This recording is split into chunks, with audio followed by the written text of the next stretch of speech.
Mr. Speaker.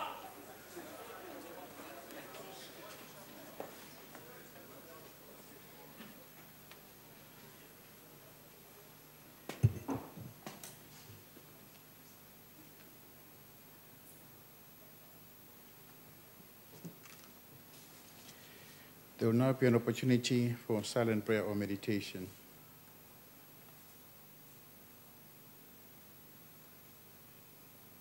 Please be seated.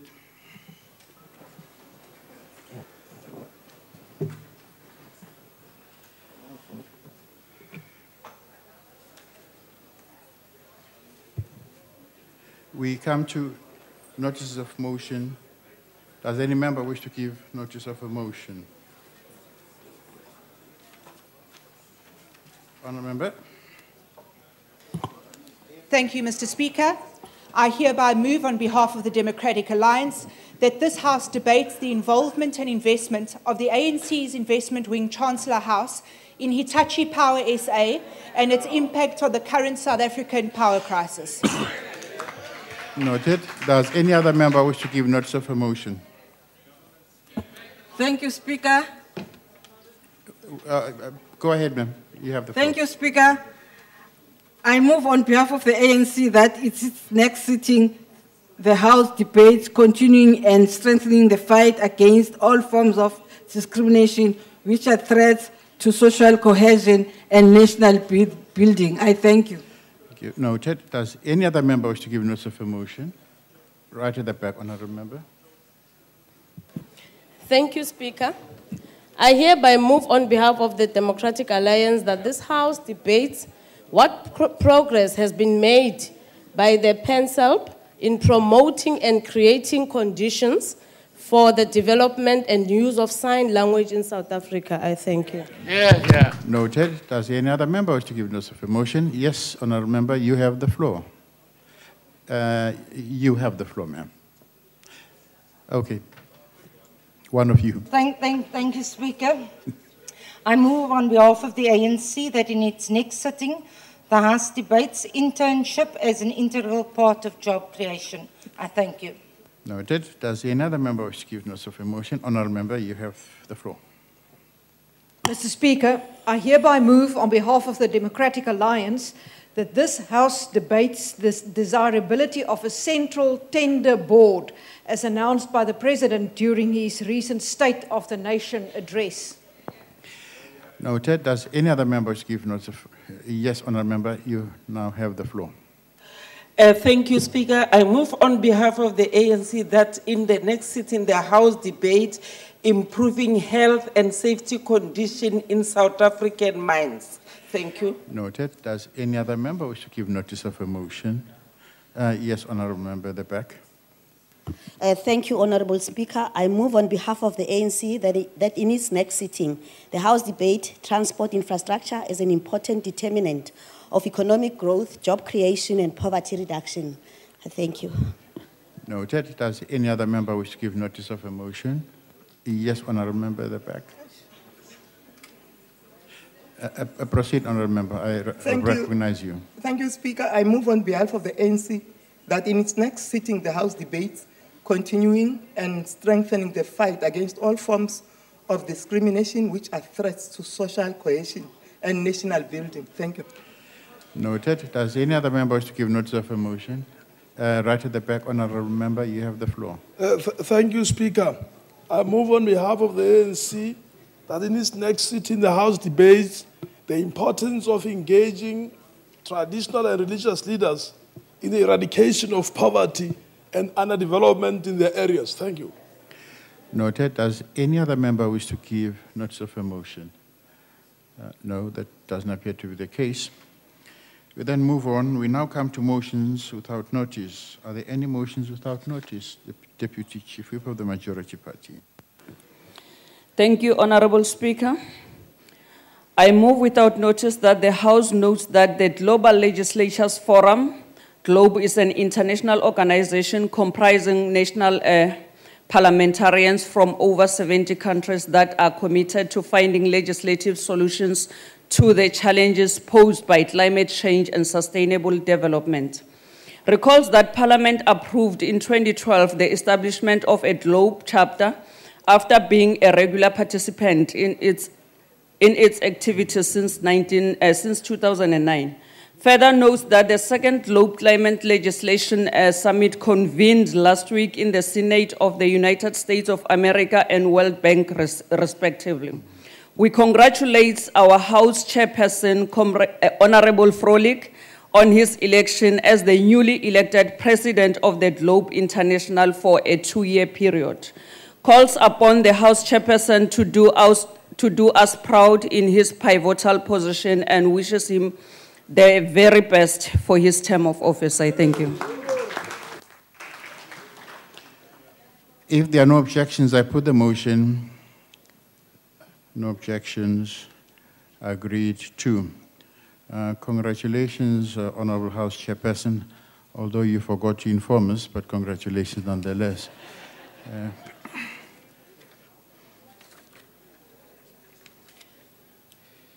Are there any other motions without notice? Yes, Honourable Member. Thank you, Speaker. I hereby move on behalf of the Democratic Alliance that the House notes with great sadness the untimely death of 3-month-old Kemahutse. Further notice that a preliminary autopsy showed that the child had died after 3 police tear canisters landed in his home in Magachneng in Northwest. Also notes the incident happened during the service delivery protest and conveys our sincerest condolences to the family. If there are no objections, I put the motion. No objections. Agreed to. Are there any further motions without notice? Honourable Deputy Chief Whip of the Majority Party. Thank you, Honourable Speaker. I move without notice that the House knows that World Kidney Day is celebrated annually on the 2nd Thursday of March. Further notes that World Kidney Day is a joint initiative between the International Society of Nephrology and the International Federation of Kidney Foundation. Acknowledges that the World Kidney Day aims to raise awareness of the importance of our kidneys to our overall health and to reduce the frequency and impact of kidney disease and its associated health problems worldwide. Further acknowledges that the theme for this year's World Kidney Day is chronic kidney disease and aging. Believes that more than 5% of adult population have some form of kidney damage, and every year millions die prematurely of cardiovascular diseases linked to chronic kidney diseases, and calls on everyone to check if they are at risk for kidney disease and encourage more people to take a simple kidney function test. I thank you. If there are no objections, I put the motion. No objections. Agreed to. Are there any further motions without notice? No. The next item on the order paper is member statements. Does any member of the ANC wish to make a statement? The ANC. Thanks, Honourable Speaker. Honourable Speaker, the ANC welcomes the launch of the 165 million Khodisa Fund, which is as a result of the collaboration between Anglo-American Enterprise Development, Zimele, Transnet, and the Small Enterprise Finance Agency, which is SIFA. Honourable Speaker, the fund seeks to advance economic transformation by boosting small Black-owned businesses, as well as addressing youth unemployment by promoting growth and sustainability amongst existing and potential Black-owned suppliers of Transnet. The fund, Honourable Speaker, will offer loan and capital for the development of Black-owned Transnet suppliers in the manufacturing and service sectors. Over the next 10 years, Honourable Speaker, 150 million will be used for investment financing, while the remaining 15 million, Speaker, will be used for support services such as mentoring. Honourable Speaker, the ANC believes that enterprise development is a vital source, really, of job creation and poverty alleviation in this country. Therefore, there is a need to focus our attention towards ensuring that young people have access to quality business opportunities. The fund is aimed at encouraging young black people who have aspiration to be entrepreneurs and suppliers of light and heavy manufactured products to access. Thank you very much. Funding. I remember your time has expired. Thank you. The DA. Thank you, Honourable Speaker. Eskom has this morning admitted to a national power emergency following heavy rains that have left coal stockpiles wet and has to implement a schedule for rolling blackouts for the first time since 2008. Load shedding will have a major impact on our economy and will result in job losses. Job creation and job retention go hand in hand with investment in our economy, which is only possible if we can ensure and produce a secure and sustainable electricity supply. This is a national crisis. South Africans deserve answers for why again we are at this point. It is unacceptable that 6 years after the last energy crisis, Eskom has still not managed to adequately increase the capacity to deal with such challenges.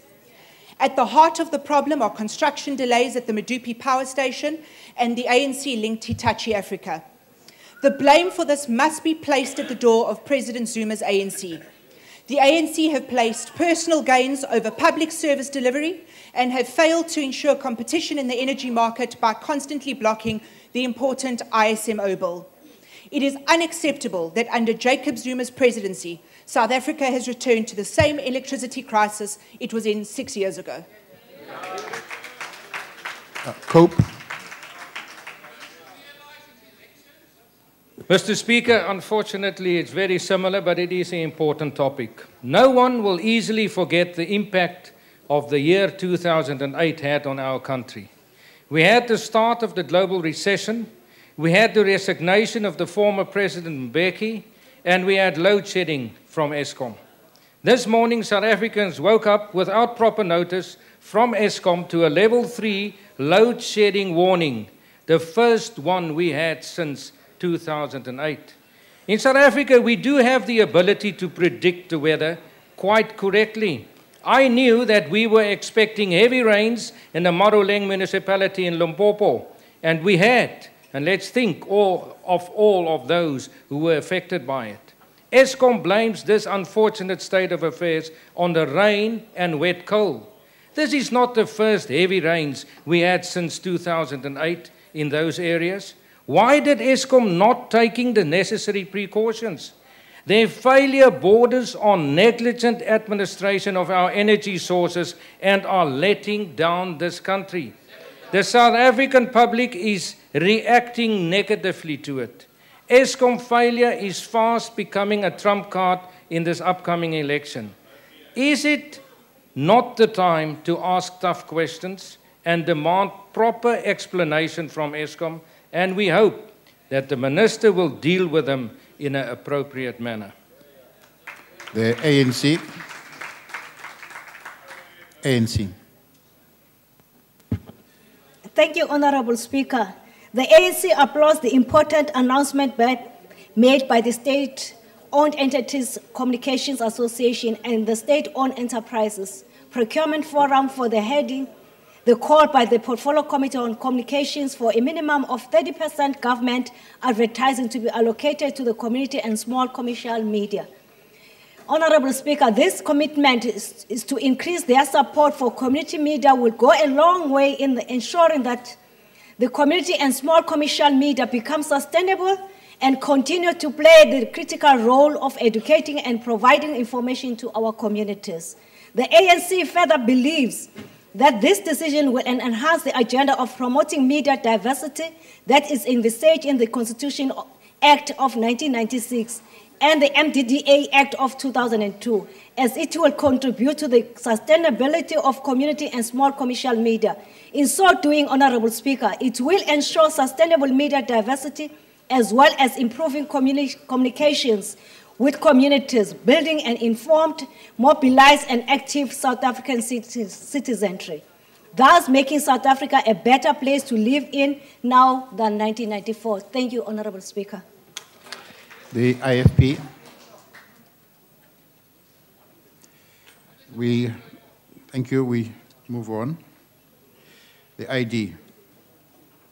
Thank you, Honourable Speaker. Once again, South Africa is enduring rolling blackouts throughout our country due to the ANC not having sufficiently dealt with our electricity crisis, which they first created over 6 years ago. The real underlying cause of these blackouts is that the ANC government has simply not done enough in the last 6 years to ensure that our country has an adequate supply of electricity. This is the real story behind these blackouts, and I'm afraid for the ANC, it certainly is not a good one. The dodgy deals and the failure of Eskom to build Medupi and Kusile on time have meant that our reserve margin has always been on the verge of plunging our country into darkness. Eskom's inefficiency have held our entire economy to ransom, and yet the ANC remains determined to maintain Eskom's monopoly control over our energy system. Just this week, the ANC once again blocked my attempt to revive the ISMO bill, which would have taken the grid away from Eskom and created a more level playing field for independent power producers. No reasons given for it. The ANC government has also failed to bring on stream many cogeneration projects, which could already be providing thousands of megawatts of power to the grid. This crisis can be solved, but only if we have a government that is committed to creating an electricity industry that allows all players to contribute to the solution. The ANC, unfortunately, seems more concerned about maintaining its own power than it does about providing power for South Africa. I thank you. The ANC. Thank you, Honourable Speaker. South Africa has consistently rejected calls for outside intervention aimed at regime change in Syria, and has argued for an all-inclusive dialogue to reach a comprehensive political solution.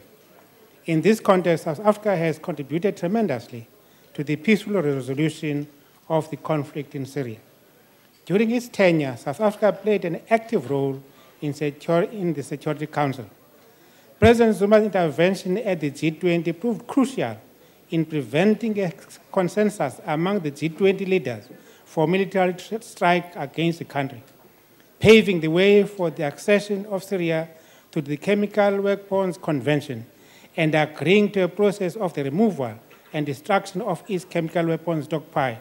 Furthermore, relying on President Zuma's leadership, South Africa successfully facilitated negotiations on a resolution, working closely with Russia, the USA, and African member countries of the Organization of Prohibition of Chemical Weapons, leading to the remarkable achievement of the adoption of the United Nations Security Council Resolution 2118.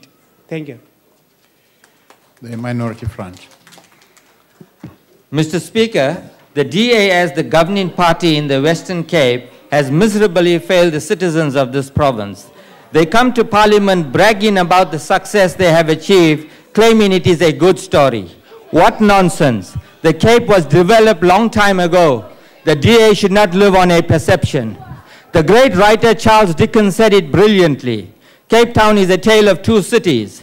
Of course, the plus suburbs of Constantia, Sea Point, and Bishop's Court have a good story to tell. What about Manenberg, Khayelitsha, Hanover Park, and Mitchell's Plain? Can the DA honestly and sincerely say that they had delivered to these communities? In 4 years of Premier Helen Zille's rule, crime, drugs, and gangsterism have escalated. In just 1 year, between April 2011 and March 2012, there were 2,300 murders in Cape Town, more than in Johannesburg and Pretoria combined. Is this the good story the DA refers to? 20% of school going in this province are using tech. In 2004, only 12,000 students were reported to be using the drug. Yet in 2009, under the DA's rule, it increased to 69,000. What has the DA done to tackle these issues? Sending in more police, while necessary, cannot be the only solution to this problem. Yet the DA strategy is the same. Yes, indeed, they are in the business of hoodwinking and indoctrinating the masses into believing they can solve their problems. Yet in the 4 years that they have ruled, nothing has been done. The people in this province are worse off than they were 4 years ago. Thank you. The DA. Thank you, Mr. Speaker. Perhaps Honourable Bula can explain to this House then why he wanted to join the DA, but we didn't want him, so he's now... On Tuesday in this House, Minister Motsoaledi accused Western Cape Provincial Minister Theuns Botha of lying about the UCT program for training medical students. I have contacted the Provincial Minister, and the facts are as follows. Both Minister Motsoaledi and Minister Botha did speak to the universities. It was, however, the Western Cape government which arranged with the universities of Cape Town and Stellenbosch for additional positions for specifically rural medical students to be trained. The Western Cape offered 20 bursaries to UCT and the University of Stellenbosch, of which 13 out of the 20 were allocated to students from rural areas. In addition, there has been a series of interactions with both universities and the Western Cape government with regard to significantly increasing the intake of local students to study medicine as an alternative to sending them to Cuba. It is beyond ironic that a government that continues to allege that the DA is influenced by foreign countries sends South African medical students to be trained in Cuba. This shows that the ANC does not, in fact, have confidence in our own medical training and that they can take the full blame for that after 20 years of being in power. The DA is committed to South Africa and improving our education and training systems so that we can be the leaders in fields such as medicine. The DA-run Western Cape is leading the way in this regard. Thank you. The ANC. Thank you, Speaker. The ANC welcomes the results of the by-elections held on the 29th January 2014, where 16 wards were contested and the ANC won 12 of those wards. Moreover, the ANC is pleased to win over another DA ward in Matsikama in the Western Cape. By winning the by-elections in Ward 4 of the Matsikama municipality in Friedendal, the ANC gained outright control of the municipality. This victory is a follow-up of the last year's defeat of DA by the ANC in Ward 2 in the same municipality.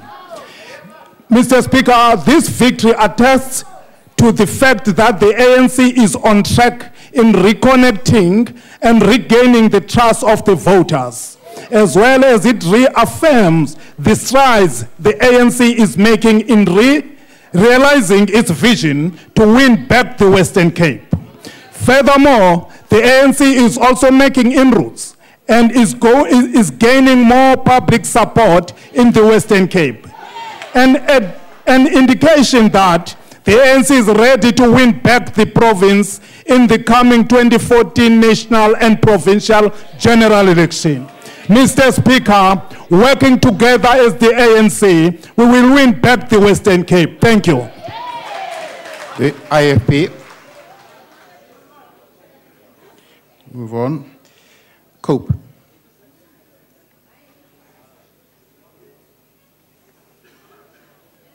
Speaker, as COPE, we have to raise alarm about the cloud of secrecy that has been drawn over the appointment of an acting group CEO for the SABC after Ms. Mkobo resigned at the end of January. Attempts to call the SABC board to account to the Communications Committee have been deliberately frustrated over recent weeks. Therefore, we have no option to raise the matter here in the National Assembly, and we do so hoping to solicit a response from the executive. The minister or the deputy minister must today publicly confirm or deny that there are moves afoot to appoint one of the board members to serve as the acting group CEO. They should know because the minister yesterday agreed that he met with them on the 24th of February. Speaker, this would constitute a serious conflict of interest and fly in the face of sound corporate governance principles as contained in the King 3 report, if a board member is appointed as acting group CEO of the SABC. Even if the board member would resign with immediate effect, it would constitute a serious breach of the board members' fiduciary responsibilities, which are applicable to all company directors. They are compelled by law to avoid all conflicts of interest with the company. Until such time as an open process is followed to attract the best possible independent, results-driven individuals with a proven track record to serve in the SABC executive. The once proud public broadcaster will continue to move from one scandal to the next. We want answers. Thank you, Speaker. The ANC. Thank you, Speaker. The ANC welcomes the opening of 2 universities. Once again, the ANC has demonstrated good leadership in delivering on its commitment and promise of expansion and improving access to the higher education and training sector. This is evident in the opening of 2 universities, one in Mpumalanga and the other one in the Northern Cape in 2014. Definitely, this is a good story to tell, as the University of Mpumalanga officially opened its doors for learning to 160 students at its Lowveld Agricultural College campus in Bombela. In a similar move, the Solplaatje University in the Northern Cape has begun its academic classes with the enrollment of 141 students for academic programs in education, retail management, and information technology. The ANC believes that the opening up of these institutions is a significant milestone for the expansion of knowledge and skills, which will contribute towards a modern economy in these provinces. These institutions will also help to accommodate the influx of students who seem to struggle to find space in higher learning institutions. I thank you. The DA. Speaker, there is a certain former minister struggling to transition back to chicken or beef on SAA. We all know who she is. The former minister undertook so many flights on her favorite Gulfstream jet that the Air Force seems to have lost count of the number of flights. So let me assist. On a Friday, a Gulfstream jet departs from Lanseria International Airport and lands at Air Force Base Easterplaat to collect the minister in Cape Town. The flight was empty. The flight cost plus minus 100,000 rand. On the same day, a Gulfstream jet departs from Air Force Base Easterplaat and lands at Air Force Base Waterkloof to transport the minister to Pretoria. The flight had 2 passengers. The flight cost plus minus 100,000 rand. On a Saturday, the very next day, point of order, a Gulfstream jet departs. There's a point of order. The member who is standing and making a statement is making a reflection on a minister, though he is not named the minister. But a minister is a member of parliament who is serving here. And if he's got a substantive motion, he needs to submit that, and therefore so that we are able to deal with it properly. In the manner that he is doing, he's casting aspersion to all the executive members because he has not named that person. And it's unparliamentary, and I'm requesting the Speaker to rule. May I address you on that point of order? Proceed. Speaker, the member has not named the minister, so therefore, which person's integrity is he impugning?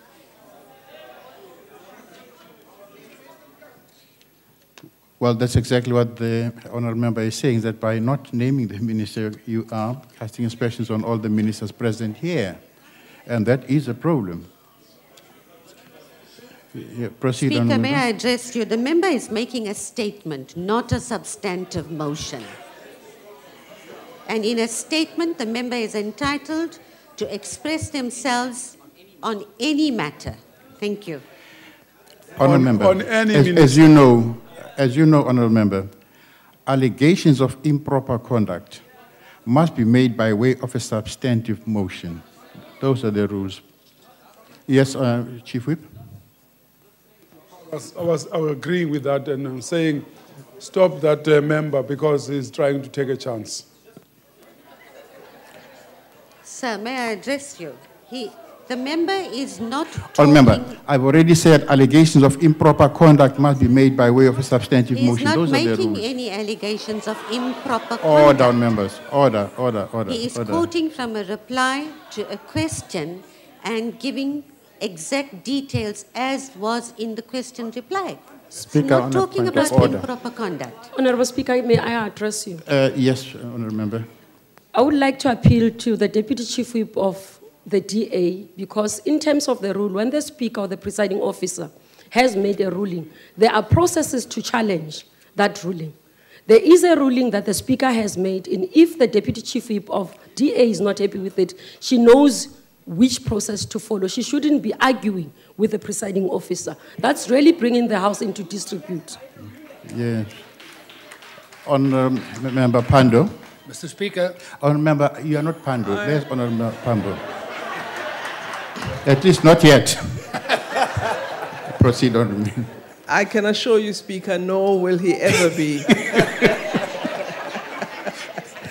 Speaker, the Honourable Deputy Chief Whip of the largest opposition party is clearly aware that her member is in breach of a ruling which you previously made.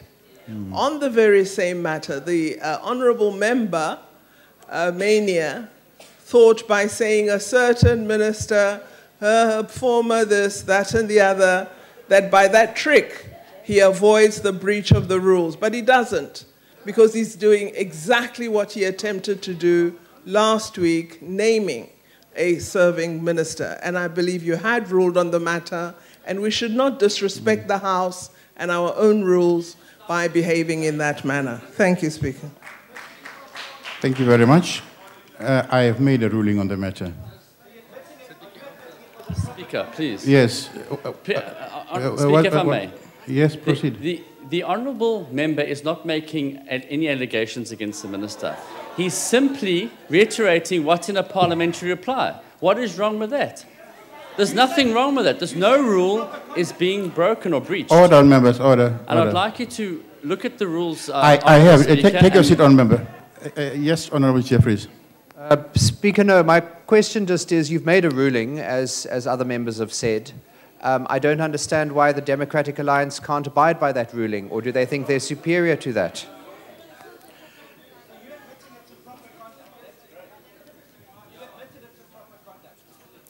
Order, members. All members, as you know, there are procedures agreed to by this very House. And if members wish to make if members wish to table their matters, then of course there are proper ways of going about it. And therefore they must follow the procedures which they know, and I've already made a ruling on this matter. We proceed, the ANC.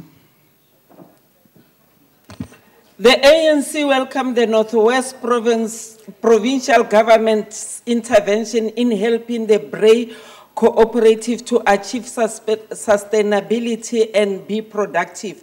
A farm situated in Bray in the Kagisanomolopo local municipality was purchased in 1998 through government's land distribution for agriculture development program, which was designed to help previously disadvantaged citizens to access land, especially for agricultural purpose. The ANC government in this province has set aside a budget for the cooperative, and more than 1 million has already been spent for drilling, testing, and equipment of new borehole, purchasing of 2 diesel engines, constructing of 2 engine rooms, 2 new reservoirs, 5 drinking troughs, and a 12-kilometer pipeline.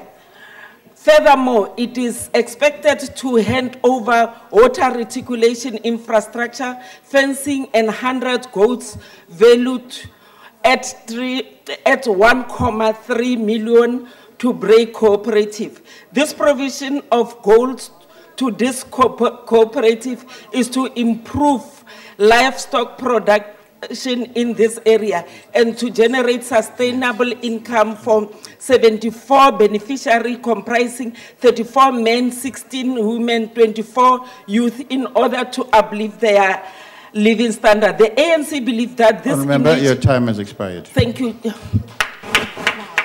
The IFP has made use of its slots. The first slot goes to the ANC.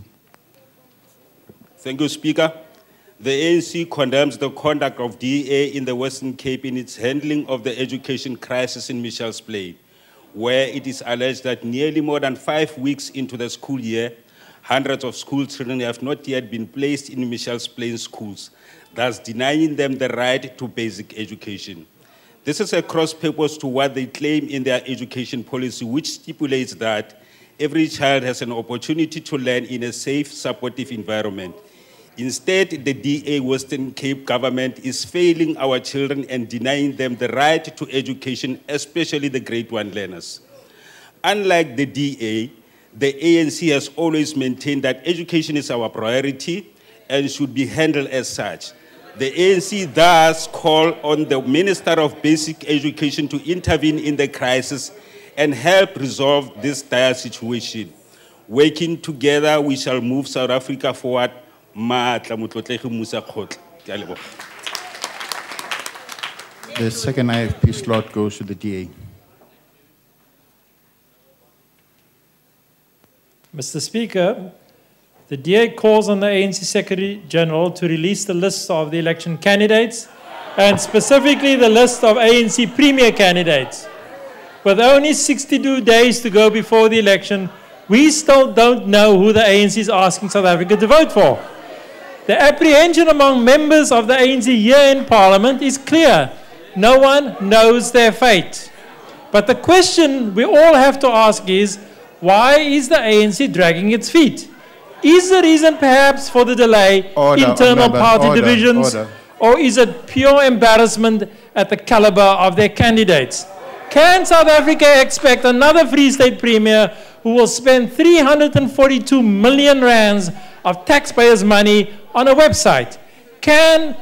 Or another Northern Cape Premier who will spend 50,000 rand on Kentucky Fried Chicken? Perhaps the ANC will choose Premier candidates who will take after their leader and build palaces for themselves using taxpayers' money. The ANC is denying the electorate the opportunity of passing judgment on the suitability of its candidates. The high caliber of DA Premier candidates is very clear. What is the ANC hiding? All members, that concludes member statements. Are there any ministerial responses? Yes, Deputy Minister.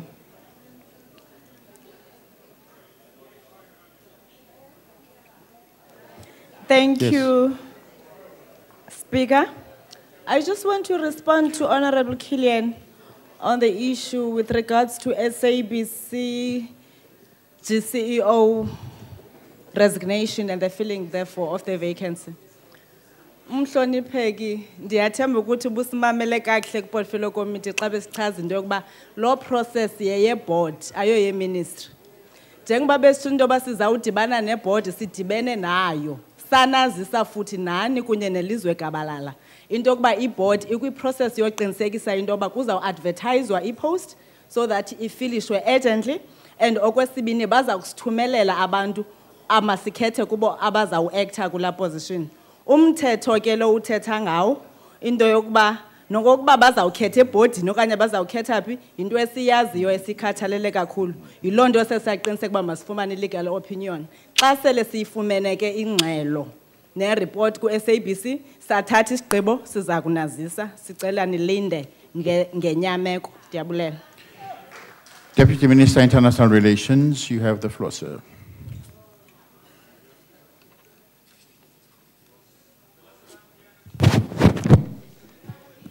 Honourable Speaker, in response to the statement made by MP Bula, I think the Member of Parliament is right. It's an issue of the Western Cape story as one of politics of deception, is one of the DA that in fact has lost its credibility. The situation in Menenberg, the fact that the MEC of Education has gone to court to ask the court to overrule that the Department of Education in the province must not give safety at the schools.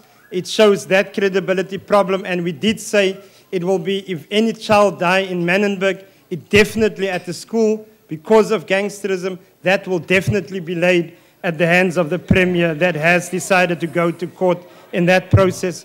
The issue about Mitchell's Plain and the education crisis, it is not only 500, but it's in fact around about 1,500 learners not in class as we are speaking today, at least a month and a half after. What we are having is the problem that when the Premier of the province speaks about refugees.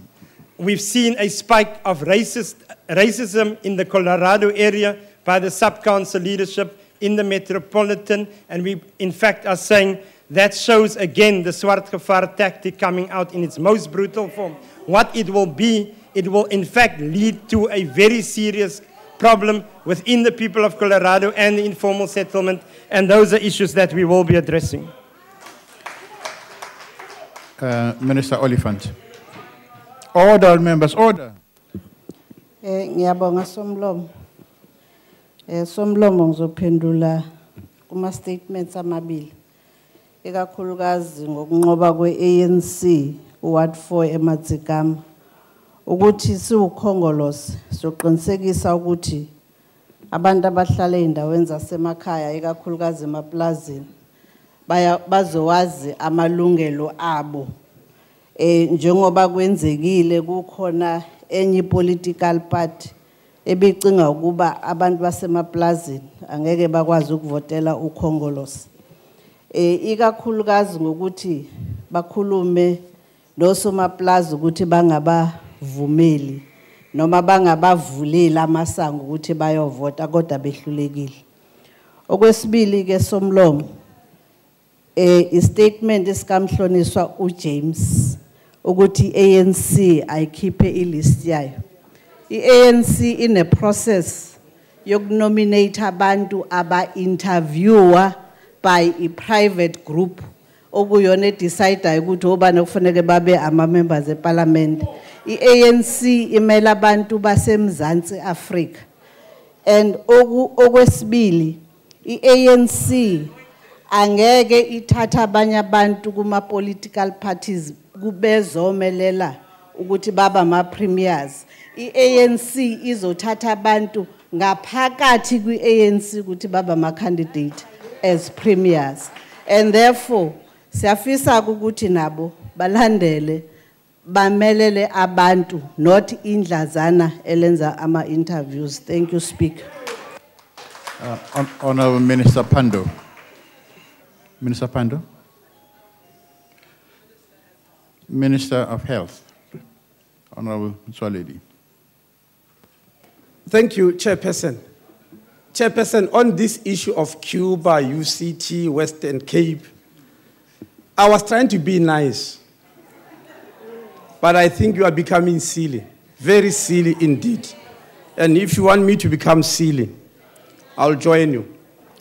Honorable Speaker, let me say this. Let me tell you how this program came about.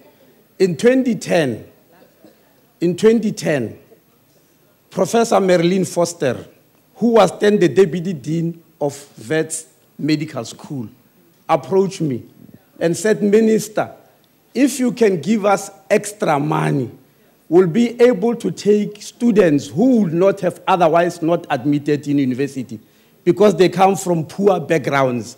We'll mentor them and put them into university to study medicine. And I took that advice from Professor Marilyn Foster. The following year, VETS took 40 extra students who were on their list but could not have been admitted. They come from very poor background all over the country. And we gave them 8 million rand for that. After that year, I went to the meeting of the deans. I have a meeting 2 times a year with them. I proposed this VETS proposal to all of them, and they took it. And they took 200 students, and we paid them. This year, they took 400 students, and we gave them 65 million rand. For the whole country, not for Western Cape. If your MEC went behind my back, that is extreme silliness. That's extreme silliness, and it should not be allowed in this country. The last thing, this Cuban program you are attacking, which part of Madiba do you take and which part do you not? This program is called the Nelson Mandela Castro program. You have told us many times that you want to, the legacy of Madiba mustn't die. You said you are killing it. Today you want to kill it very publicly. This is Madiba's legacy. He went to Cuba, he signed with Fidel Castro on this program.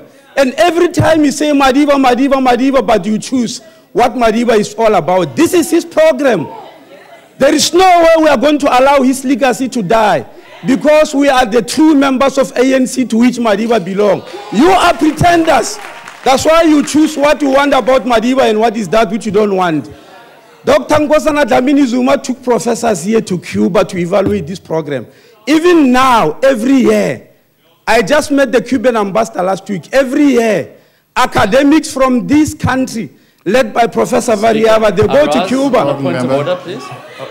Order, all members, order. Yes, sir. According to Rule 105.6, Speaker, ministers have 2 minutes to reply to a question. Remember, you are not a time Take your seat. You don't want the truth about yourselves. You are killing Madiba's program and every day talking Madiba. Thank you very much, Honourable Member.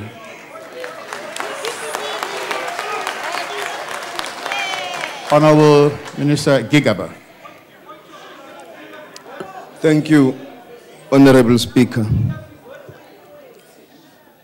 Over the last few years, ESCOM has been managing a very delicate electricity supply system.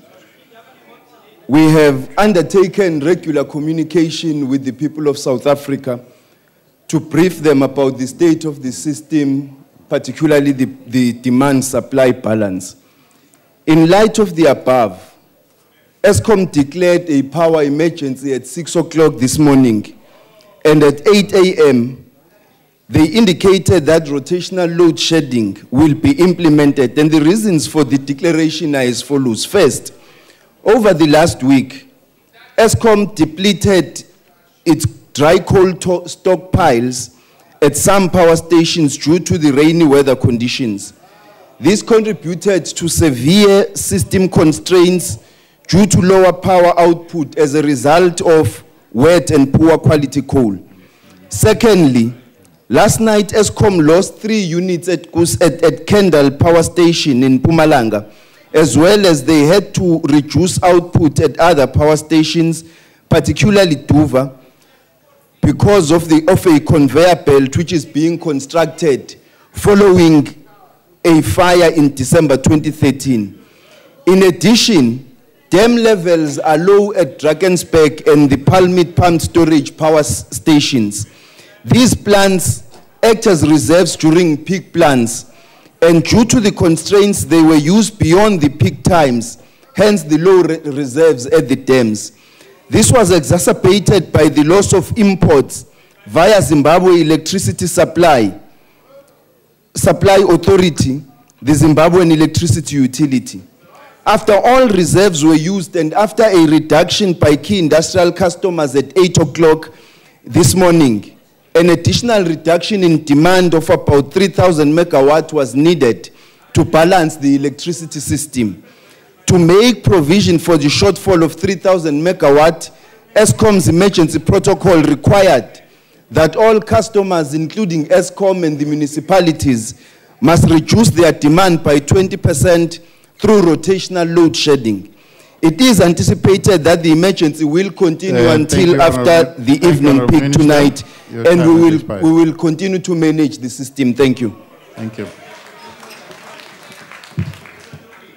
Since there are no further ministerial requests for the floor, that concludes ministerial responses. The Secretary will read the first order of the day. Second reading debate. Honourable Speaker, may I address you on the first order of the day? Just before we put it to the order, please, Okay. Honourable Speaker. Speaker, I have a concern. I have tried to find the committee report on the bill, and I have been unable to do that. The only report that was, in fact, ATC'd was a very brief report which was ATC'd on Thursday, 27 February, which refers to the tagging of the property valuation bill. But that does not conform to the rules, which stipulates that in Rule 2513C, first of all, 252 says a committee to which the bill is referred must deal with the bill in accordance with Rule 249.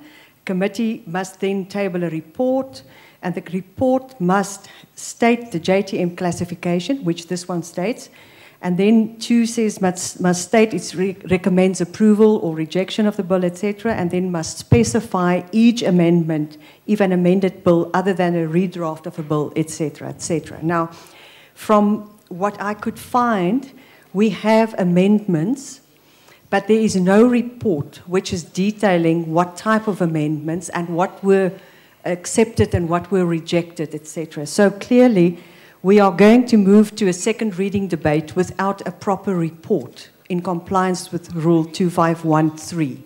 And I really have a very serious concern about that because we have deferred a similar discussion in the past that was on the protection of state information bill because there was no report compiled and submitted by the committee. Thank you.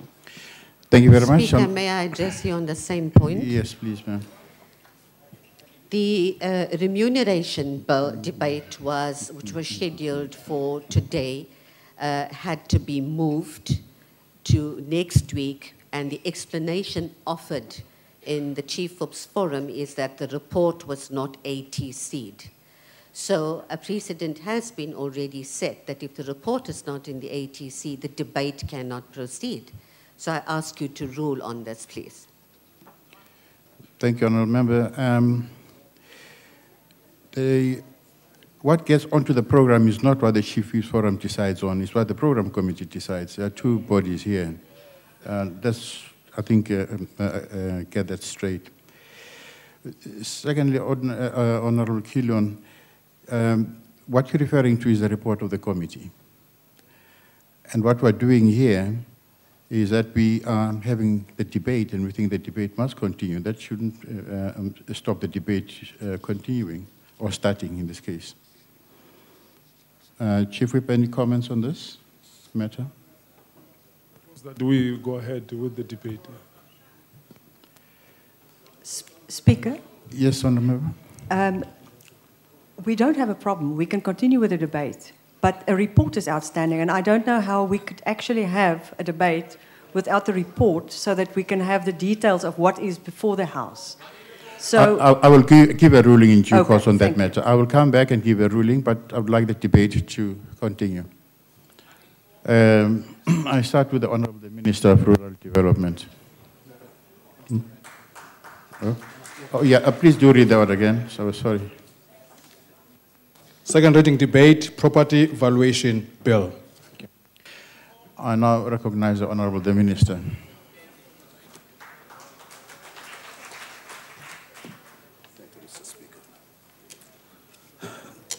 Thank you, Mr. Speaker. Mr. Speaker, His Excellency the Deputy President. The Constitution of the Republic provides for the protection of property, the expropriation of property for public purposes or in the public interest, subject to the just and equitable principle enshrined in our Constitution. South Africa has begun a new and far-reaching phase of its democratic transition. This calls for bold and decisive steps to place the economy on a qualitatively different path. As ANC government, we make bold to present to the House today the Property Valuation Bill, Honourable Speaker. This bill will ultimately ensure effective, efficient, and economical support in respect of property valuation undertaken in the public interest or for public purposes.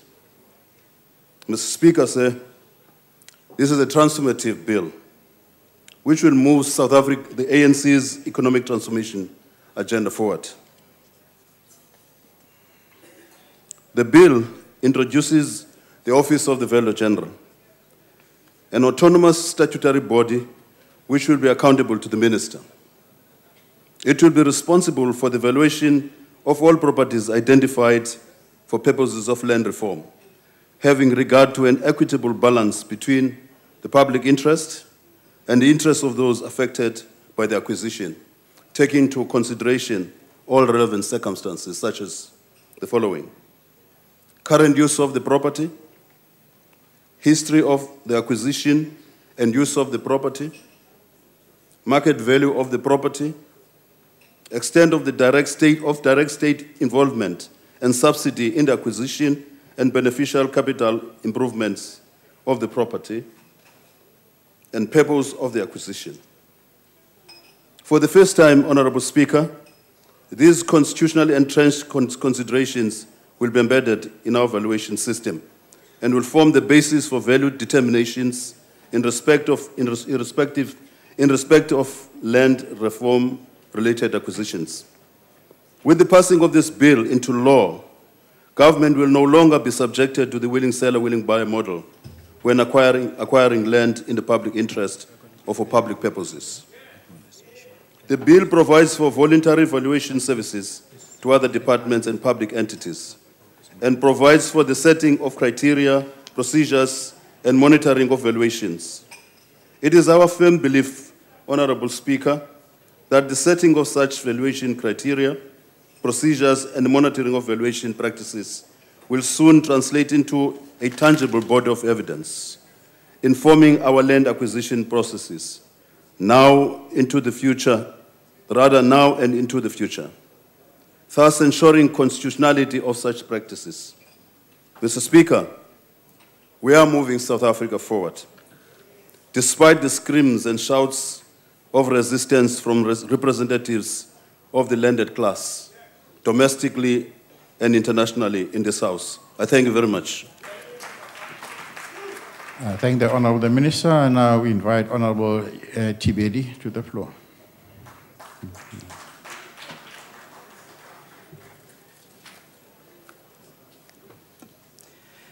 Thank you, Honorable Speaker, the Honorable Deputy President, Ministers, colleagues in the House. Honorable Speaker, a central feature of the land reform program has been the acquisition of land on the basis of willing buyer, willing seller, a demand-driven and market-based model, predominantly based upon the historical value at the time of disposition. Through this program, government has set a target of delivering 30% of commercial agricultural land, or about 25 million hectares by 2015. To date, Honorable Speaker, only a quarter of the 30% target has been reached. Among the main challenges has been the escalation of land prices, which has significantly contributed to the slow pace of land redistribution.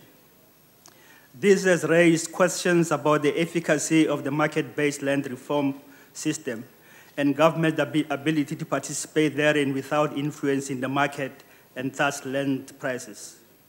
The experience in implementing the land reform program since 1994, democratic breakthrough, shows that there has been a slow progress regarding the land redistribution. Faced with this, the ANC at both the 2007 52nd National Conference and its 2012 53rd National Conference characterized what needed to be done as follows: that the land reform must represent the radical and rapid break from the past without significantly disrupting agricultural production and food security. That the resources of the state must be mobilized to reverse the human and material conditions of those displaced by previous land policies. That the equitable allocation of use of land across class, race, and gender must be ensured. The central pillars of an ANC program of rural development, land reform, agrarian change is based on the following. One, the provision of social and economic infrastructure and the extension of government services. Two, the fundamental changes in the patterns of land ownership through the redistribution of land as part of the deregionalization of the rural economy. Three, the agrarian transformation with production discipline so as to support subsistence food production, expand the role of productivity from modern smallholder farming and maintain a vibrant agricultural sector, and changing the patterns and modes of ownership of production. Informed by this, the ANC government has therefore focused on the realization of the constitutional injunction that the state must take reasonable legislative and other measures within its available resources to foster conditions which enable citizens to gain access to land on an equitable basis. The willing buyer and willing seller approach, Honorable Speaker, has constrained the pace of land reform. The fact that the market is unable to effectively alter the patterns of land ownership in favor of an equitable and efficient distribution of land. The ANC is resolute that the replacing of the existing system with the just and equitable constitutional principle, where the state is acquiring land for land reform purposes, remains the only viable solution to dealing with the challenges of land reform. The ANC policy position, which has informed this bill, proposes the institution of a land valuation service which includes the Office of the Valuer General. Land is a fundamental feature of ownership and control, and the setting up of institutions to regulate land use, standardize land valuations, and normalize the land use and distribution is vital. In the context, an Office of the Valuer General is central.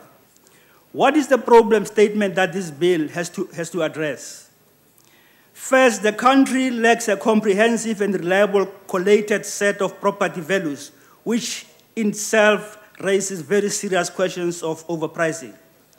Secondly, until this bill, there has been an absence of a legislative framework to determine when market value is one of the variables in determining value as opposed to being the only criterion.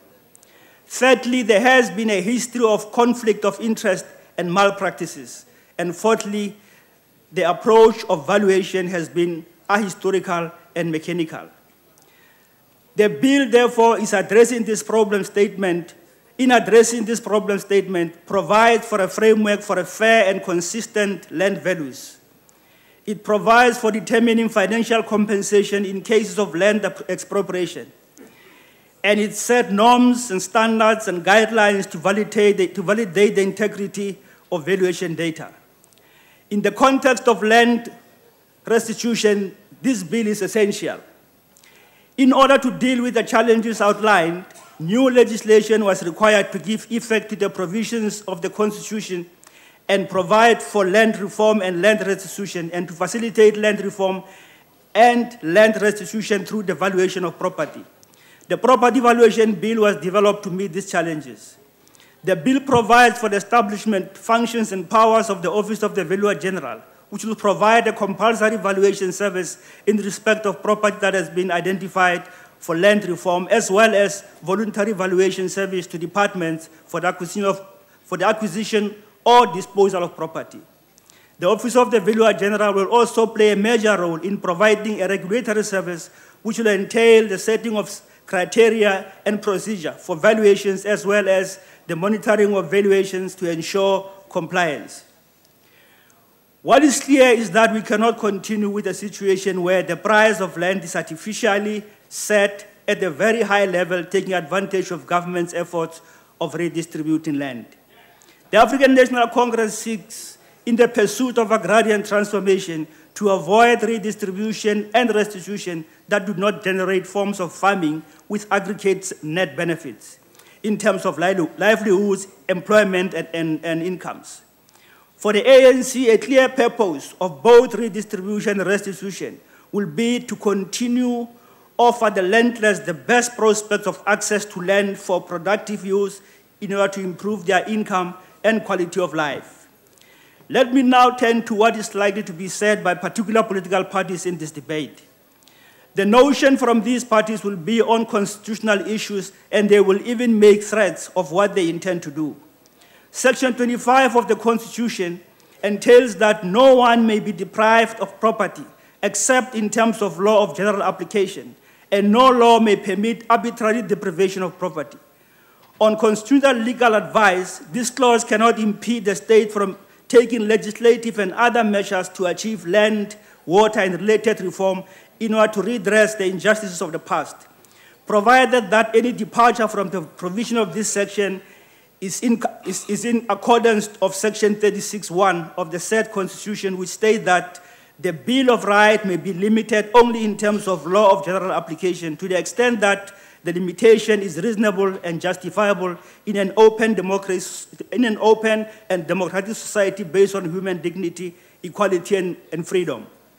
For that matter, the Constitution in Section 25(3) allows payment of compensation of property acquired in public interest by the state on the basis other than or in addition to market values.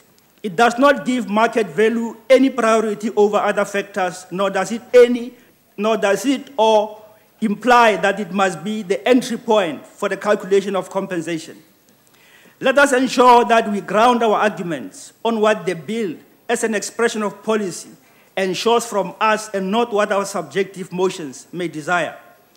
The material conditions of the people and the historical circumstances that have necessitated the ANC to intervene in order to improve the living conditions of the people is the prime objective of this Mr. bill. Speaker, will the Honourable Tibedi take a question? Will you take a question, Honourable Member? No, I won't take a question, Honourable Speaker. Proceed, sir. Thank you, Honourable Speaker. Our mission as the ANC is clear. We want to build a united country. We want to reconcile our people, and we believe this is one of the instruments that we can pursue in doing so. But once more, we also want to build a national democratic society. And that society will be characterized by a non-sexist outlook. And I think if you look on my right side, you will see that state that we seek to build. It will also be non-racial in character, the opposite of what I see on my left. And the ANC, Honourable Speaker, is a party that can be trusted. We were trusted since 1912 when we said our people will return the land back to them. They trusted us in 1955 when we said the land shall be shared among those who work it. They trusted us in 1994 when they said, elect us into power. We will help you and move with you towards a national democratic society that I've spoken about.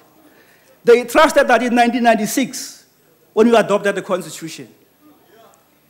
We will be here as we have been here yesterday. We will be here today, and we will be here tomorrow, leading our people. Thank you very much. I thank the Honourable Member, and now invite the Honourable M.M. Swati to the podium. Thank you very much, Honourable Speaker.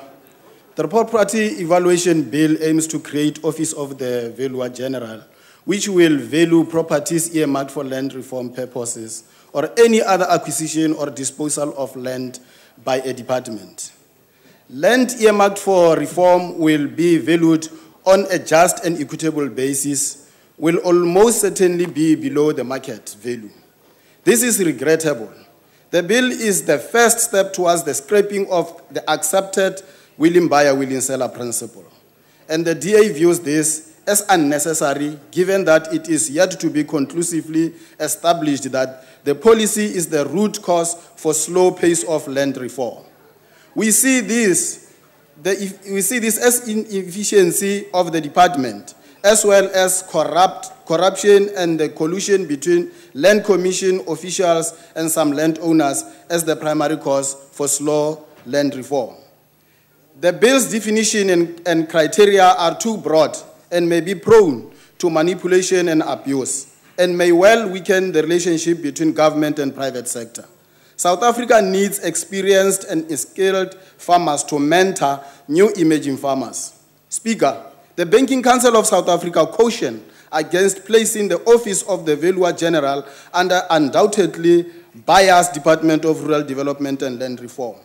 They proposed the office to be placed under Public Works to avoid a conflict of interest. Le ge re sa kgotsofalle molawana ka kanywa wo, re amogela go lekolwa ga kgoro ya go lokelwa ga kgoro ya tsekwa go thusha ka tharollo.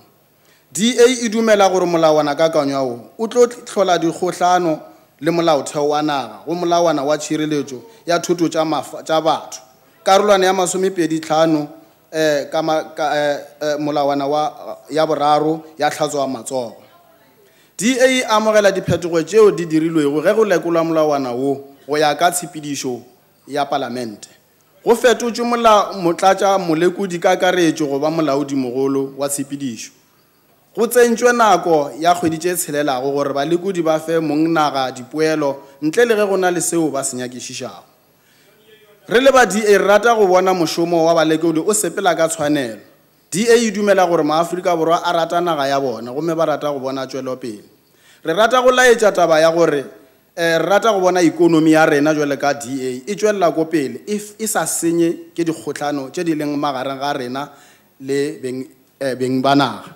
Re rata go bona molao o sepediša taba e ya tša mafase mo e leng gore re tla kgona go golega mo ikonoming ya rena ya Afrika Borwa. Re le ba Democratic Alliance re naga ye ke ya rena ka moka gomme seo se leng gona re tshwanetse go šomiša molao ka dinako ka moka. Re lemoga gabotse gore ke nako ya dikgetho batho ba gešo.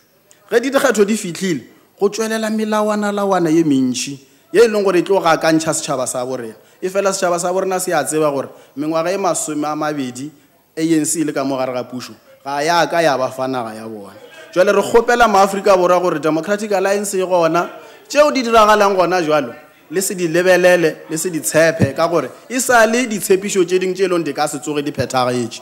Rena ba Democratic Alliance re ebang le rena le re tshepeng re feng maatla re feng divoutu tša lena gore le kgone go humana bophelo bo bobotse ka gore ke kgale le emetše bophelo bo bobotse. Re kgopela go lena setšhaba sa borena gotlhe mo le leng gona gore batho ba gešo ditshepišo ke kgale di dirwa. Jwale ke nako ya Democratic Alliance le e fe sebaka e tshwane le mekgatlo e mengwe le yona e kgone go tshwara pušo e kgone go lefa seo se le lokelang. Rena re le ba Democratic Alliance re setšhaba sa gešo gotlhe mo le leng gona le tshwenyegile mengwaga e 20. Re kgopela gore e fang Democratic Alliance sebaka fetolang divoutu tša lena e fang DA divoutu tša lena. Re a leboga. I now invite the Honorable S.R. Berenj to the podium.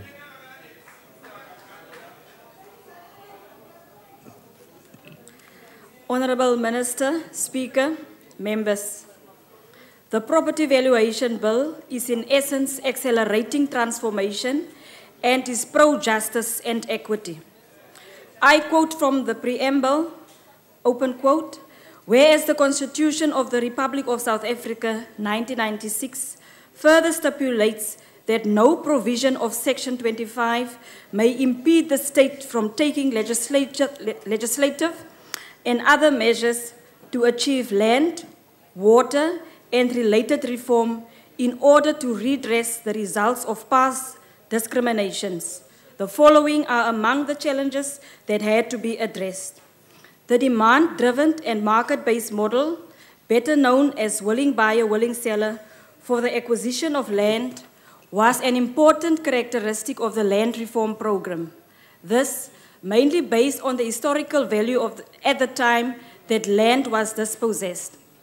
Only 7.5% of government's intended target of 30% delivery of agricultural land by 2015, this is just over 6 million out of the 25 million hectares, has been reached.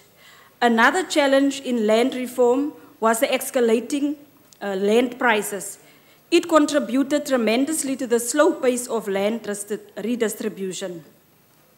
Valuations was identified as a central problem in government's implementation of land reform. Gently stated, valuations has not been interpreted and applied in a uniform manner. The need, therefore, has risen to, upon proper analysis, aggressively implement the framework of how to deal with valuations. Now, during the oversight periods, we became aware of sky-high prices charged for land by some owners who made business with the state. It was then, for example, reported that maintenance of these properties stopped before it changed hands. Hence, to curb these challenges, new legislation is required to give effect to the provisions in the Constitution. It is the Property Evaluation Bill. This bill provides for the function and powers of the Valuer General, which will provide compulsory valuation service in respect of property that has been identified for land reform. Also, voluntary valuation services, and for our specific attention to departments for the acquisition or disposal of property. The Office of the Valuer General will provide a regulatory service that will entail the setting of criteria and procedures for evaluation, as well as monitoring thereof to ensure compliance. It comprises of, amongst others, provision of authorized valuers, proper identification of valuers conducting valuations, and conduct of these valuers. On the other hand, cooperation of all the interested parties in order to smooth the process is of the essence. The bill is funded for the first 3 years of operation and is supported by National Treasury.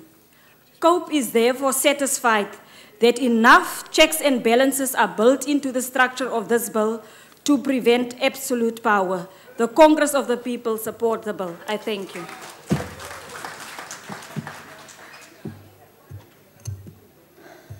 Thank you, Honourable Member. Honourable van der Merwe.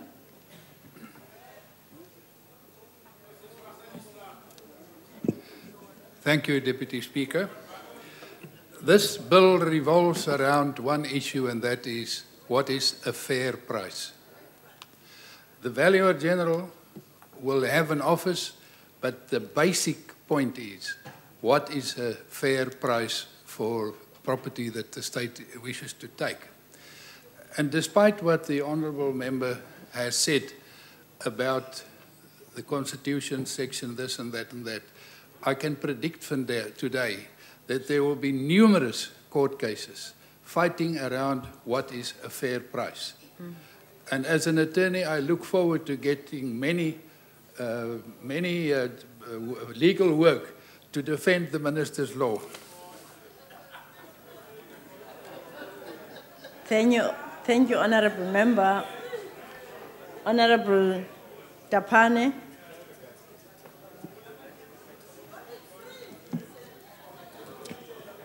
Honourable Deputy Speaker, honourable members, the effects of Native Land Act of 1913 and any other land grabs before that will never be properly addressed until the land is returned back to their rightful and legitimate owners. This is the issue which some people would prefer not to be talked about, but unfortunately to remain a disaster in waiting until it is properly addressed. Even though there were never negotiations when the land was taken away from its people, the government, in dealing with the land reform and land restitution, opted for democratic principles and came out with the willing buyer, willing seller concept. I believe it is now patent to everyone that willing buyer, willing seller concept really inhibited the government's target of 30% of delivering commercial agricultural land. Actually, it led government to achieve only a quarter of that 30%. The reason for the failure of this concept is unscrupulous landowners who required government kindness with ingratitude. They manipulated the process and rocketed the prices in collusion with evaluators. This Deputy Speaker, brings me to something which is not to do with this bill, but I feel it is relevant. Something is to be done by this Parliament about invalid property exorbitant prices in South Africa, especially here in Cape Town. Also, the rental charges that is being paid by people here is ridiculous. The manipulation of willing buyer, willing seller resulted in a snail's pace of land distribution. Hence, this bill before us. It follows automatically, therefore, that United Democratic Movement welcomes the establishment of the Office of the Valuer General.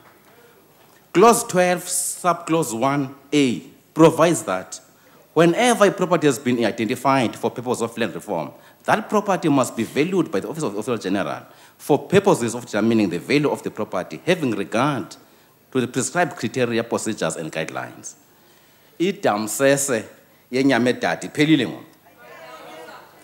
We believe this will give an impetus to land reform and land restitution. It is also, Honourable Deputy Speaker, my submission that believing otherwise might be a case of one bigot attracting another mad bigot. It is actually people with a sporadic grip of a reality. This bill is the same as Land Rights Restitution Amendment Bill. It is the dichotomy of goats and sheep. UDM supports the bill. Honourable Groenewald. Agbare young speaker, die hele rede hoekom hierdie wetsontwerp op die tafel is omdat die regerende ANC dink dat die beginsel van vrywillige koper-verkoper nie werk nie. Maar wat sê die ANC se eie voormalige minister van landbou, die agbare Derrick Hanekom? Hy was die heel eerste minister wat te doen en te make gemaak het met grondhervorming. Hy sê verlede jaar April maand by Graan Suid-Afrika, as die regering sê dat die beginsel, die vrywillige koper-verkoper beginsel nie werk nie, dan is dit die regering se eie skuld laat hy nie werk nie. Dit is die waarheid. U wil nou 'n beginsel gebruik as gevolg van die onbevoegdheid van amptenare wat nie hulle werk kon gedoen het nie. En u moet 'n sondebok kry. U wil populisties wees. Ek wil vandag sê, agbare young speaker, die Vryheidsfront Plus sal nie hierdie wetsontwerp ondersteun nie. Die agbare Tebedi het verlede week hier gestaan toe sê hy, hulle is voorsien met 'n olifant deur die agbare minister wat grondhervorming betref. Hulle gaan hom stukkie vir stukkie eet. Nou hierdie waardeerder-generaal is deel van daai stukkie eet. En ek sê vandag vir u, dit bedreig eiendomsreg in Suid-Afrika. Die miljoene rande wat daar gespandeer word aan die vestiging van 'n waardeerder-generaal kantoor, kon u eerder gebruik het om swart opkomende boere finansiëel te ondersteun sodat hulle 'n sukses kan maak. Hierdie is maar net die begin. En die mense van Suid-Afrika moet kennis neem dat eiendomswaarde in Suid-Afrika gaan verlaag word. En dan wil ek vir die agbare regering of die ANC vra. Ek hoop dat u ook dan die eiendomsbelasting sal aanpas in terme van die verlaagde eiendomswaarde. U gaan die ekonomie strem. U gaan mense ryk maak soos die agbare Koos van der Merwe wat 'n prokureur is wat in die sake moet gaan kyk. Dit is waar. Maar ek wil vandag vir u sê, as daar nou een stukkie van die wetgewing is wat die rooi ligte totaal aanhou laat brand, dan is dit hierdie wetsontwerp in terme van die waardeerder-generaal. Omdat u op 'n verkeerde basis glo dat die beginsel van vrywillige koper-verkoper nie werk nie. U is verkeerd. Hy werk. Doen net die werk en dan sal u behoorlike grondhervorming kan kry in Suid-Afrika. Ek dank u. Honorable November.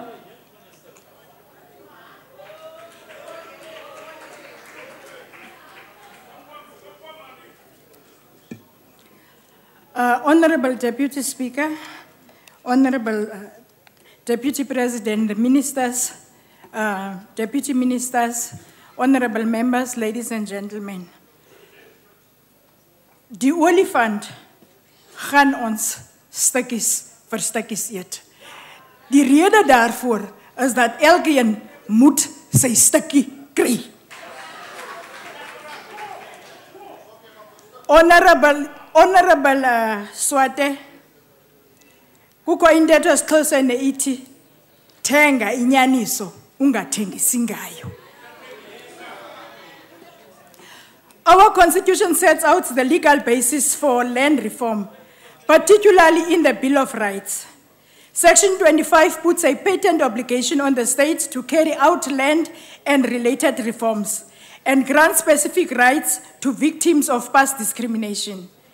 It further allows for expropriation of property for a public purpose or in the public interest, subject to the just and equitable compensation, and states explicitly that the public interest includes the nation's commitment to land reform and to reforms to bring about equitable access to all South Africans' natural resources.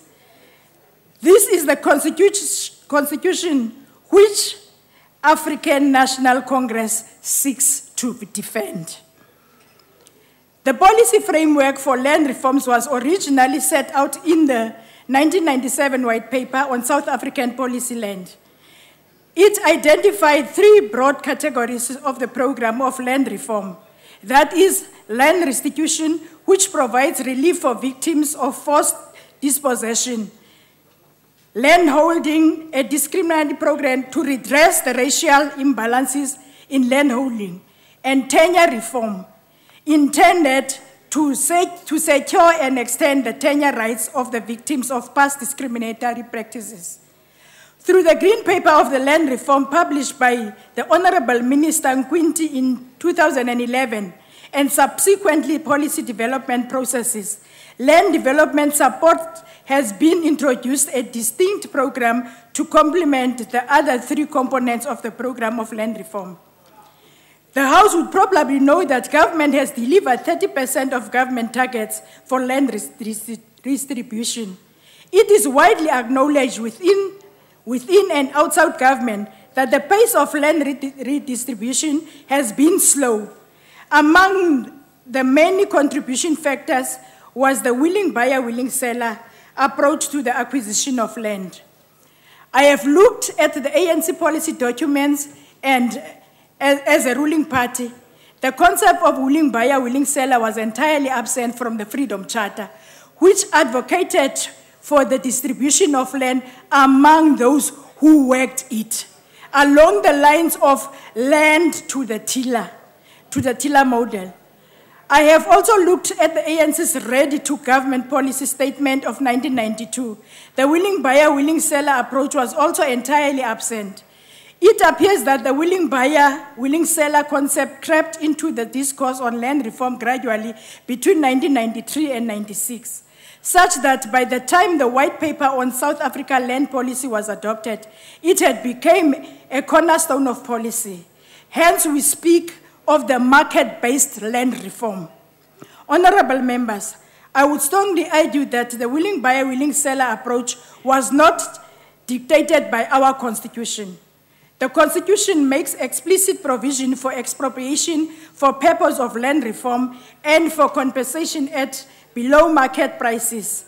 Section 25(3) of the Bill of Rights in the Constitution provides that the amount of the compensation and the time and manner of payment must be just and equitable, reflecting an equitable balance between the public interest and the interest of those affected, having regard to all relevant circumstances, including 1, the current use of property, the history of the acquisition of use of the property, the market value of the property, the extent of direct state investment and subsidy in the acquisition, and beneficial capital improvement in the property, and the purpose of expropriation.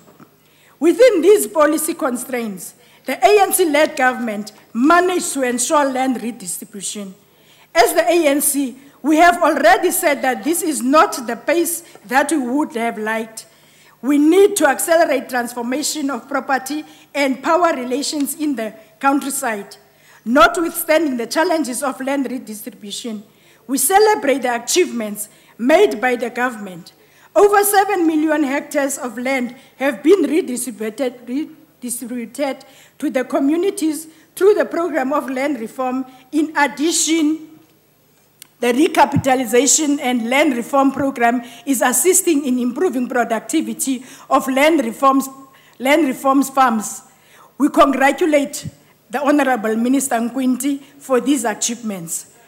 The Property Valuation Bill before this August House will go a long way to assist government curb the challenges of escalating land prices and related purchases of land at price above the market value and delays in purchase price negotiations. The greatest intervention the bill proposes is in the area of valuations. Over the last 20 years, our valuations of properties of land reform were not linked to Section 25(3) of the Constitution in its totality. They singled out 25(3)(c), which addresses the market value. The bill therefore defines value for purpose of land reform to mean the value of the land property identified for purpose of land reform, which must reflect equitable balance between public interest and the interest of those affected by the acquisition, having regard to all the relevant circumstances, including the provisions of Section 25(3) of the Constitution. South Africans should understand that there are competing versions of land reform. The program has had a negative through a mix of interest among those who wish to ensure that land reform in general and land redistribution in particular is left to the markets. Honorable members, we can limit the role of the state to processing of applications and releasing of funds or signing of leases. We need a more proactive state to intervene and correct the market imperfections and policy constraints. Thank Our you, market-based land Honorable reform, member, your time is up now. the ANC supports the bill. Thank you very much. Honorable Swart. Deputy Speaker, the ACDP fully appreciates that the land issue in South Africa is very sensitive and emotional, and for that reason supports the land restitution process. Land reform must be addressed in a responsible manner to the satisfaction of all parties concerned within constitutional parameters. Now, a central feature of the land reform program has been the acquisition of land on the willing buyer, willing seller model. And according to the memorandum to this bill, government is concerned that the principle of market value is not interpreted correctly and applied in a uniform manner. Hence the need for yet again a new level of bureaucrats, the Officer of the Valuer General. Now, the previous speaker spoke about a productive state, and our concerns relate to how productive this Office of the Valuer General will be and what impact will it have on our nation.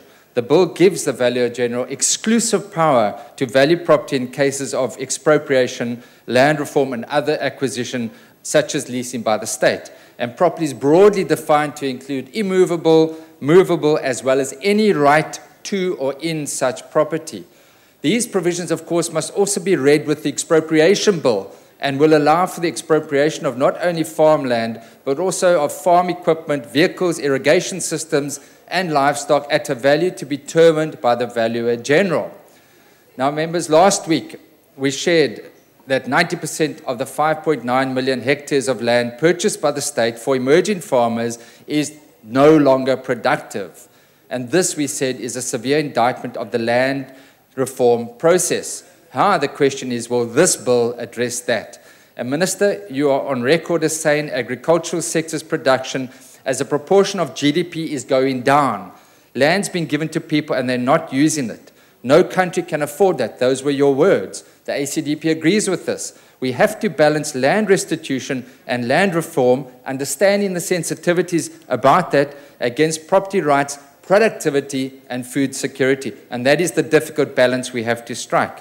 But of course, as previous speakers have alluded, what we fail to recognize is that the primary reason for the slow pace of land is not so much the willing buyer, willing seller principle, but incompetence and corruption within the Department of Land Reform and Rural Development itself. And there again is collusion between the department and landowners, and that we have to address. And how again will this bill address that, this serious shortcoming? Agriculture is a primary source of income for as many as 5 million people and their dependents in this country. Finding solutions to the land and the agricultural issues is ultimately in the best interests of the country's political and social stability and its economic future. The ACDP has concerns about the constitutionality of this bill and so will therefore regrettably not be able to support it. I thank you. Honorable Pula.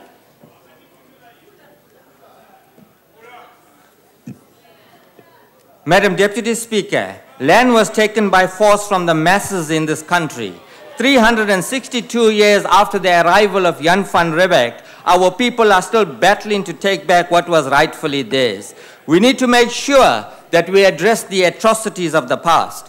The 1913, 1946, and 1950 Acts fundamentally robbed black, Indian, and colored people of their land. Now tell me, Madam Deputy Speaker, can you really fix 362 years of colonial oppression in just 20 years?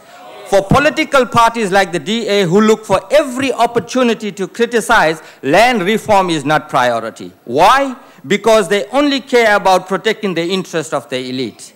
They stand here in Parliament debating against legislation would actually benefit the suffering masses. Therefore, their slogan, "We serve all," is totally inaccurate and misleading. We must utilize this opportunity to safeguard the future of the poor and marginalized. We cannot maintain the status quo. If we do, it will mean that 80% of the land will remain in the hands of 10% of the population, and this is not on. The fact that the DA opposes this legislation smacks of their unwilling commitment to transformation. Their agenda is very, very clear. Maintain the status quo so that the riches in this country stay in the hands of a selected few. I believe indeed that women are the personification of self-sacrifice, and many DA members, and I don't see the Honorable Moro here today, who was blowing a hot air, would go back to the community to galvanize the colored, Indian and black votes. Yet when she comes to parliament, she will only fight in the interest for the white minority. It seems as if she has forgotten the basic tenets of black consciousness, and indeed she must go and hang her head in shame. Now, if you have experienced forced removals, lived in a township, or suffered the indignity of providing a pass to walk on your own land, you will understand the necessity of this bill. The introduction of the Valuer General to the land redistribution process is necessary. Government can now take a more active role. We cannot simply leave it up to the market. Indeed, with the willing buyer, willing seller notion, the market indeed is controlled by those who have benefited from the apartheid regime. What about, without the presence of the Valuer General, we will see the escalation of prices to ensure that the suburban lifestyle is selective only by one demographic. This will further hamper the economic emancipation of our people. The MF indeed reiterates the call for a 2030 vision of each South African having the security of tenure. Hence, we need to move towards a property-owning democracy, and this bill indeed is a step in the right direction. Currently, we only delivered a quarter of the 30% target. We need to hasten up the process. At the heart of the slow pace has been the willing buyer and willing seller method. It is very, very clear. The elite that the DA defends do not want to relinquish the land. Although the MF does not support the land grab, it is necessary to make sure that the market prices do not protect and enrich only select few, while the masses are sidelined and marginalized. The MF will support the bill. Honorable Malam. Deputy Speaker, it's amazing what Honorable Bula will say, knowing he was rejected by the Democratic Alliance. Let me state at the outset that the Democratic Alliance is appalled at the way that this piece of legislation has been bulldozed through Parliament. I objected during the committee process about the limited time that had been allowed for public comment and was assured that at least 3 weeks had been granted. Deputy Speaker, according to the departmental website, the Property Valuation Bill was advertised for public comment on February the 4th, and the closing date for submissions was February 15, a mere 8 working days. In committee, we took just 3 days, despite comprehensive amendments, to hear the submissions, obtain a response from the department, consider all the commentary, conduct a clause-by-clause analysis, amend the bill further, and adopt a report on the bill. As of 1700 hours yesterday, I still had not received a final cleaned-up version of this bill. And we have already heard how the committee report has gone missing. We also have concerns about the tagging of this bill.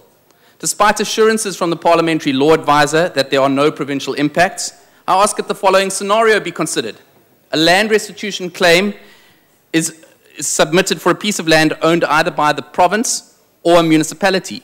The Officer of the Valuer General conducts a valuation in terms of Section 12A and determines a value.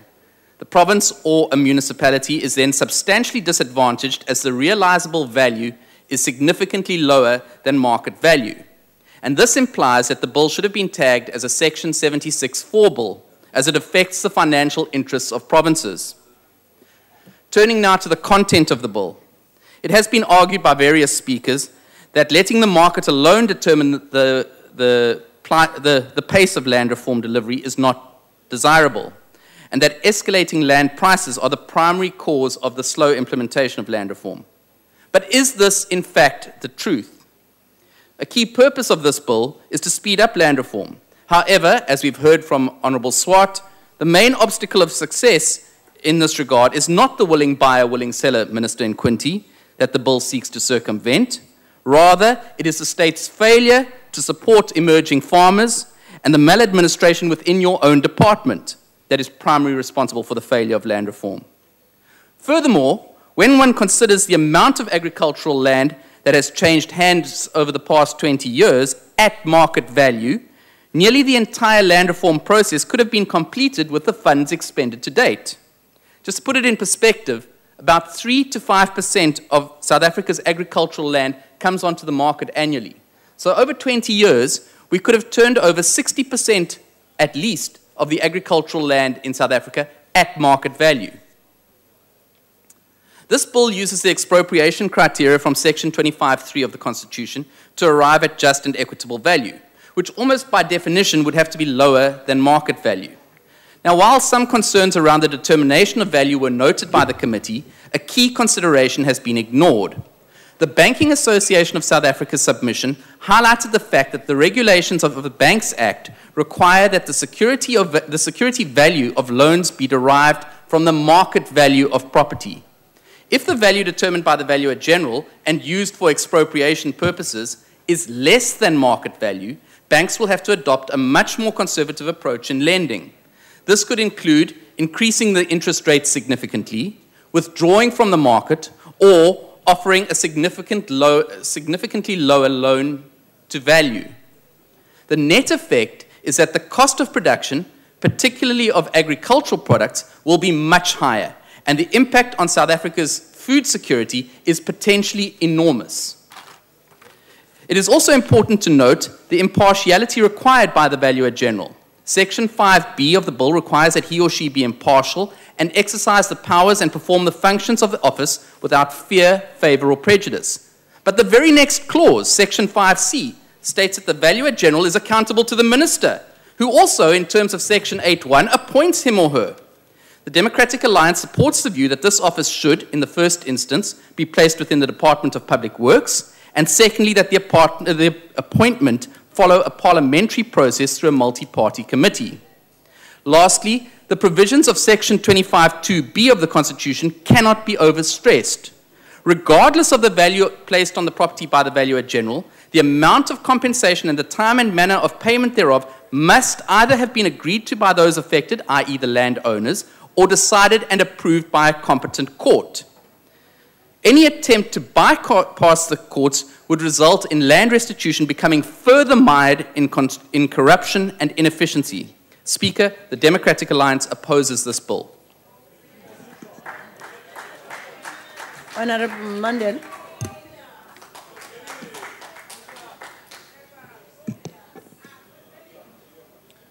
Honorable Deputy Speaker, Honorable Deputy President, Ministers, Deputy Ministers, and colleagues, members of Parliament, good afternoon. Timapa pamkwenu namhlanje tiqheleke umphefumulo. Tinyembazana koba umzukulwana kaMandela uzawukhwela inqwelo moya namhlanje. Ajonge kwelasekhaya. Yawuhlika inqwela moya eMonti. Ndibe ndigalelekile kumhlaba wamaXhosa, kumhlaba wamaChawe. Ndijonge kwelaseBathenjini. Ndizawuphuma ndikhahlela kwiinkosi neekumkani zelizwe lakowethu. Kodwa andizuva mpendulo evumayo. Ngoba uluntu lakowethu likhathazeke njengam. Umhlaba woyise noyisemkhulu nokhokho wabo emveni kweminyaka senza amalinge woba ubuye awukabuyi kubo. Ndizawuwela umbhashe ndikhahlele kwikumkani yakowethu uNgubengcuka. Ndikhahlele kumanyange yakowethu. Kodwa akho ngoma ezawuvunywa. Bazawube benyamazana bekhathazekile ngoba umhlaba woyise noyisemkhulu awukabuyi. Ndizawufika ekhayeni komkhulu kumvezo. Ndihlala ecangu kwethango. Uhle ingwevu neengwevukazi zakowethu. Ingwevu zakowethu zoyama ithango. Sitya imbatho, mathamba entloko. Bazawuthi sukuzuku sikaMandela na umhlaba wakowethu uphi na. Ndizawuthandabuza uphendula. Sekela somlomo uba namhlanje andijonga emva kweminyaka neminyaka uluntu lakowethu lalahlekelwa ngumhlaba sisaxova edakeni kunzima kuyenyuke ngoba umhlaba woyise noyise mkhulu nokhokho bakowethu awukabuyi luntu lakowethu lalwa imfazwe labulawa igazi labantu abegazi laphalala bathathwa bagibiselwa esiqithini bexuthwa umhlaba woyise mkhulu namhlanje sithetha ngondoqo wozama ubuyisa umhlaba wakowethu. Allow me, Deputy Speaker, to emphasize that this will be a milestone achievement on part of our people, and it will ensure that what was envisioned at the Congress of the People in Kliptown on the 26th of June 1955, that I quote, "The land shall be shared amongst those who work it." It can no longer be that in our land ownership will be defined according to racial basis. Honorable Speaker, it can never be accepted that only a few enjoy the land ownership and that a vast majority are denied access to what we regard as a human right.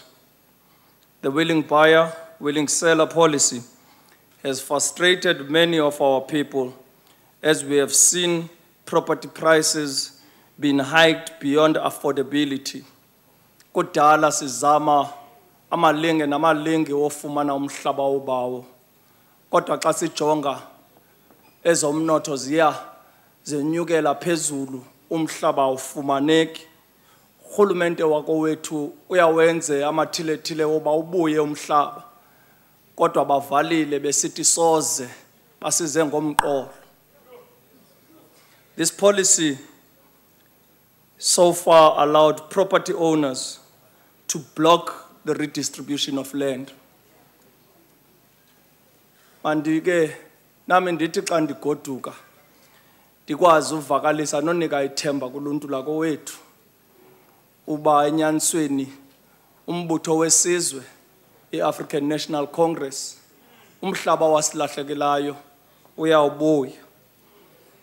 The Office of the Valuer General would be an independent statutory body that would assist in the evaluation of land and ensure proper market value of the land which is available in the country.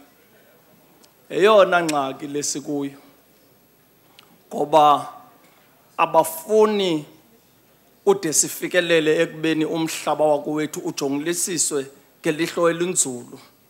Siqinisekise uba imalini le mihlaba urhulumente kuthiwa makayithenge ngoba sithi sisemandleni ezisenti nezisenti zikhona zoba siqokelele impahla yethu siqokelele umhlaba wokhokho bakowethu. Kube nzima kunyukele siqonde uba abavumi kodwa ndifuna uthi nilibambe lingatshoni ngoba 7 May iyeza luntu lakowethu silimeleyo kwelicala lithi enough is enough umhlaba wobawo mawubuye. The Valuer General would be responsible for issues such as the provision of fair and consistent land values for rating and taxing purposes and determining financial compensation following expropriation under the Expropriation Act or any other policy and legislation which is in compliance with the Constitution. Kukho lemibutho engovuka engceni hamba ixelela uluntu lakowethu kakumbi ulutsha uba bebengabarhwaphilizi bomhlaba. Funa ubacacisela uba fafo lude likaMandela Nkosi uLuthuli uba uThambo inkokheli zelizwe lakowethu ezingazange ziyibone inkululeko zisamile zithi nzala yase South Africa sinishiye ne constitution eyimbali kuni yamani ngayo nenze konke ekusemandleni uqinisekisa uba umhlaba woyise mkhulu umhlaba wokhokho wethu uyabuya sithi kuni 7 kaMeyi igalelekile singxamile siyaya ngoba uluntu lase South Africa lithi noche DA noche umhlaba wobawo mawubuye nge7 kaMeyi bazawuqinisekisa baphuma ngesininzi uyoma bafunge bangajiki besithi umhlaba wethu mawubuye sikhulule sekela somlomo namalungu abekekileyo alendlu ahleli kwelicala masizidine siqinisekise indoba okube sikuthunyiwe kokhokho bethu noyise mkhulu noyise bethu sifunga singajiki sithi umhlaba mawubuye soze sihlale sonwabe umhlaba ungabuyanga into sasiyizabalazela siyilwela sayifela yayingumhlaba ixesha lifikile ngoku i7 kaMeyi igalelekile mawubuye umhlaba wokhokho bethu enkosi. Thank you, Honorable Member. Honorable Minister of Rural Development and Land Reform.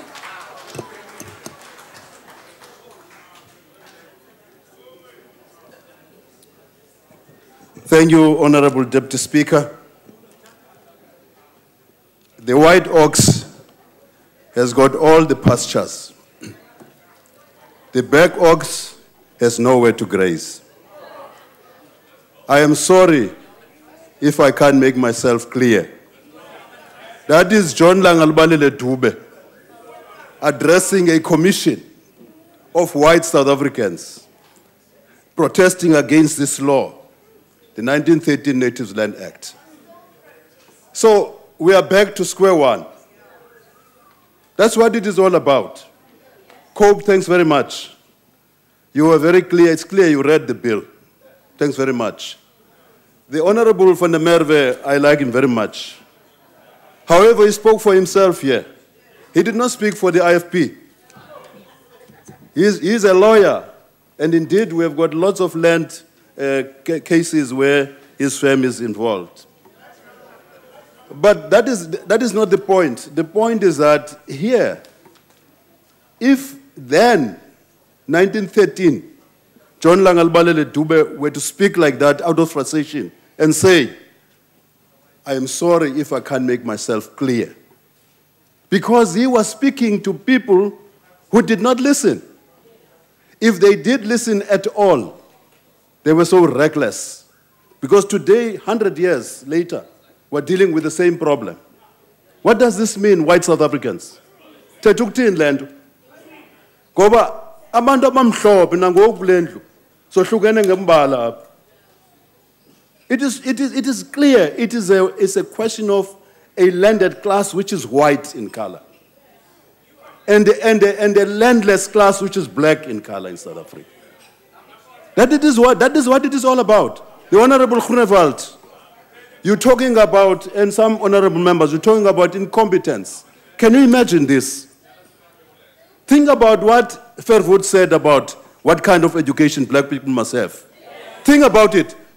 You see, we were defined by white people under Fairwood as hewers of woods. And that's all that we were. So tutamans is tuteleni. No. That time, that date is verbe. Asikwazi ukuphila ngolo hlobo nto zakuthi. Masisebenze sonke, join us. The ANC has got strengths and weaknesses.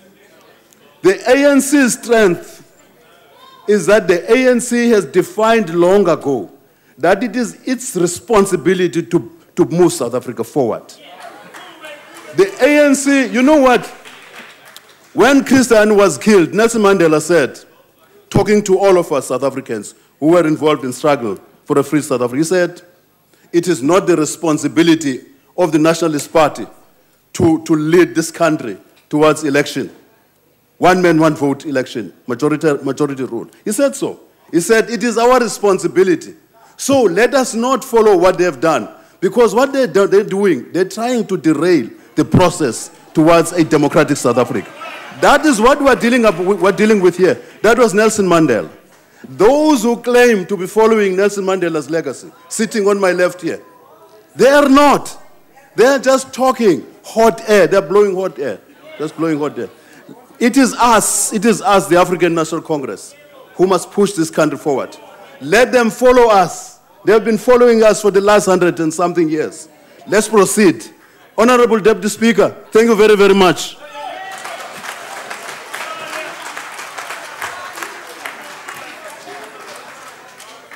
Thank you, Honorable Minister. I now recognize the Chief Whip of the Majority Party. I'm sorry if I don't make myself very clear. I move that the bill and the report be referred back to the committee. The Chief Whip moved that the bill and the report be referred back to the committee. Are there any objections to that? No objections, agreed to.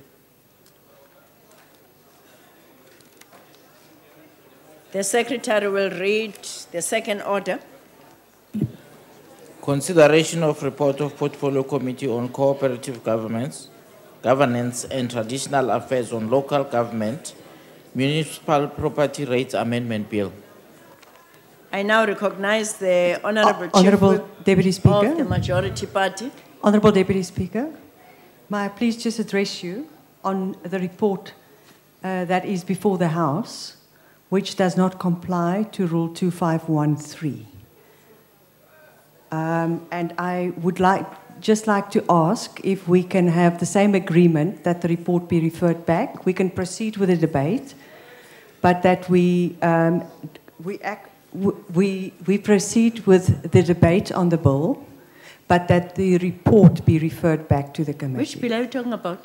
The one that I haven't even started. Is that the one? It is the consideration of the report, item 2. Am I too quick, Madam Deputy Speaker? I'm sorry. I apologize. I now recognize the Honorable Chief Whip of the Majority Party. I move that the report be adopted. The motion is that the report be adopted. Are there any objections? No objections, agreed No, to. Honourable Deputy Speaker, that is the objection that we have with the type of report that is before the House. That is Order 2. That what we are saying is that that report does also not conform to the rules. No, but why? I've asked if there are any objection. Are you objecting to the motion that the report be adopted? Then, if that's the case, then I put the question. Those in favor will say aye. And those against will say no. I think ayes have it.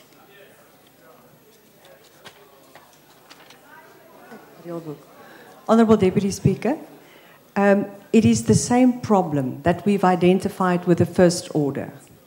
The rules are very clear what the nature of the report should be and what it should contain. And therefore, we would like to recommend that we reconsider that, because if we don't comply with the rules, there could be a process problem. I thank you. But definitely there was a way of dealing with that matter. It wasn't raised from the floor like that to the chair. I'm proceeding with a problem. There was a way of dealing with the matter. I would advise that the same process that was dealt with the earlier point be done. We're moving. The Secretary will read the third order. Second reading debate, Local Government Municipal Property Rates Amendment Bill.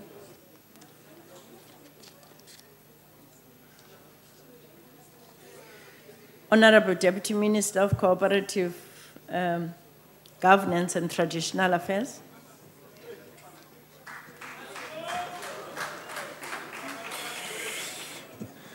Deputy Speaker, Deputy President, honorable members. In the spirit of cooperative governance, the Minister of Cooperative Governance and Traditional Affairs, Minister Lechisa Tenodi, has asked me to speak in this debate. I do so gladly, and I do so in support of the Municipal Property Rates Amendment Bill. Deputy Speaker, allow me to begin on a note, a blue note in fact, that might not have an immediately obvious connection to the Property Rates Amendment Bill. 50 years ago, in mid-1964, Chris McGregor, Johnny Gianni, Nikele Moyake, Mongezi Feza, Harry Miller, Dudu Pukwana, and Ernest Moholo, some of the best jazz musicians our soil has produced, left South Africa.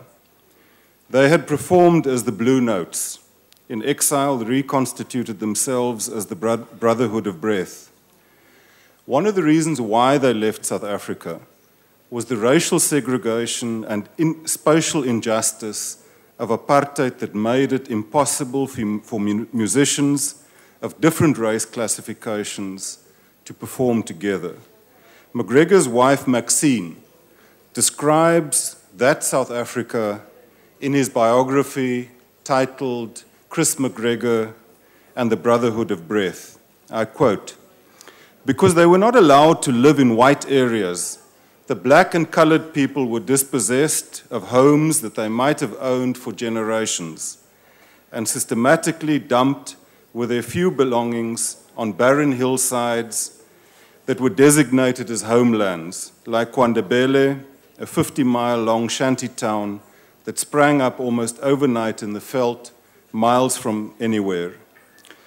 The people living in these shacks were obliged to spend sometimes as much as 8 hours a day on buses that wound around picking up passengers, costing the government more than $1,000 a head per commuter each year in subsidies, the biggest single expense in the development of the homeland, just to work in Pretoria 40 miles distant and leaving them perhaps 5 hours out of 24 in their own homes. This money might have been better employed building homes. There was no work in Kwandebele. Only a tiny elite were employed as officials, and the rest of the inhabitants were forced to travel daily into South Africa to earn a living. This may have changed in law, but it will take many years and enormous amounts of money to undo the damage that was done during this time in habitation alone. It was when apartheid was building up to this most oppressive era that Chris joined the street demonstrations against the closure of the university to blacks and began his efforts to put together a mixed-race jazz group, close quote.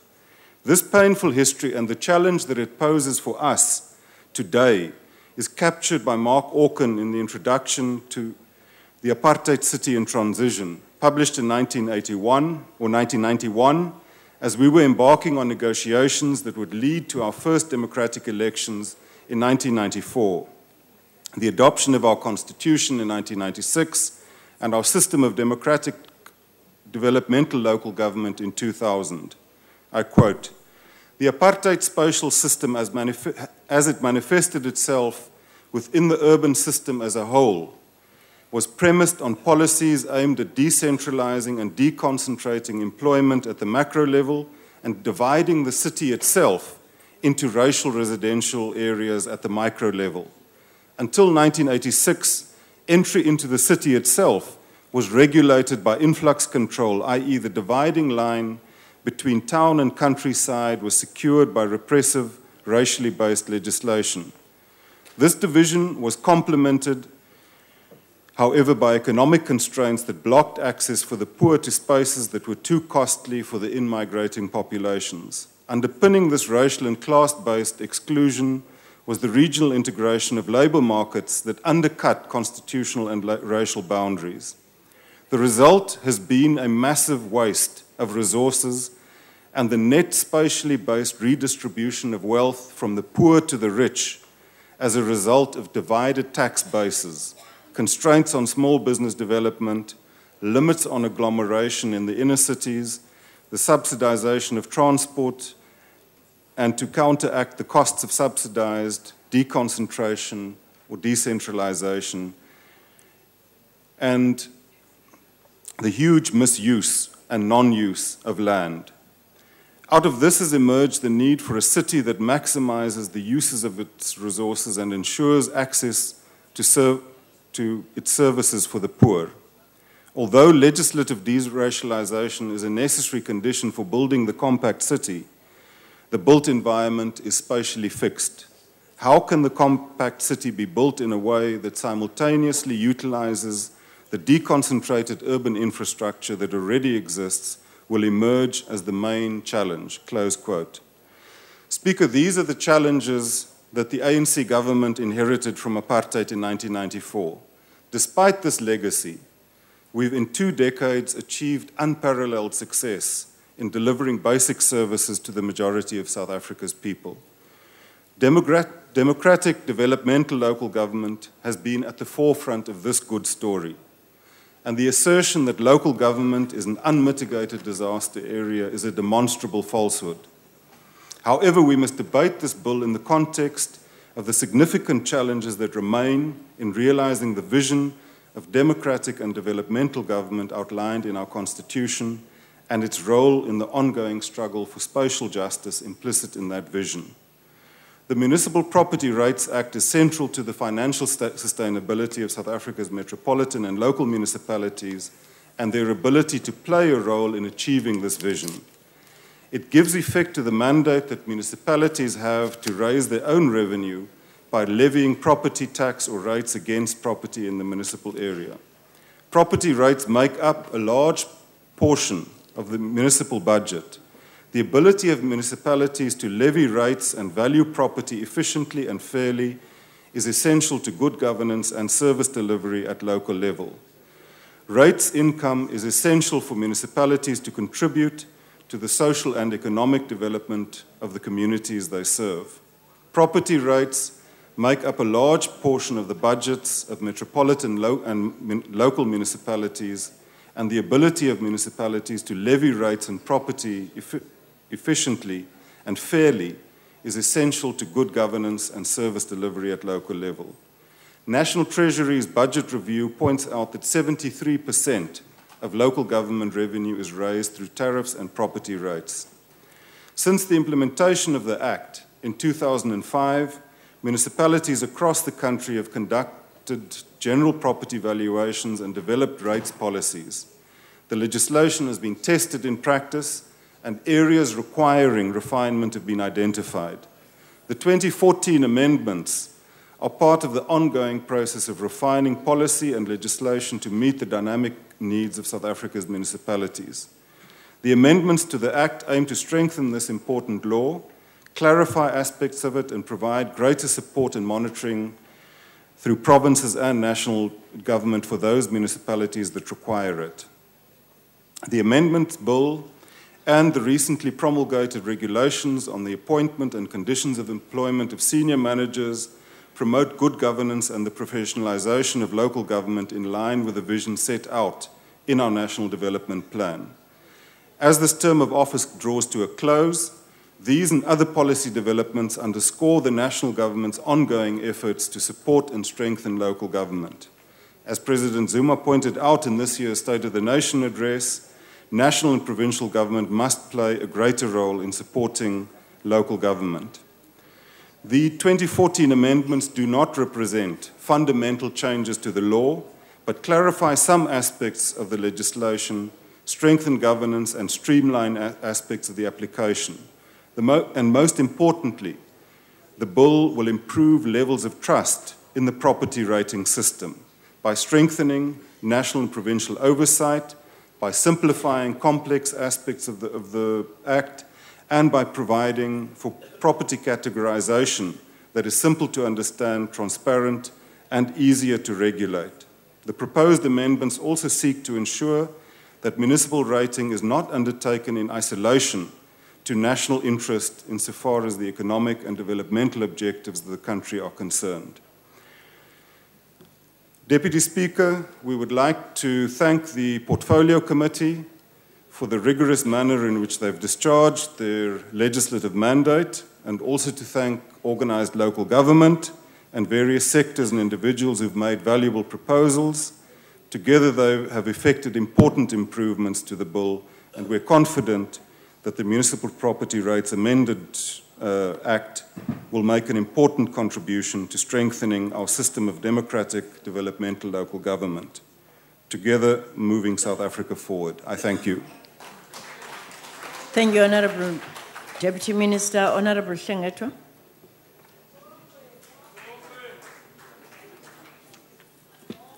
Thank you, Deputy Speaker.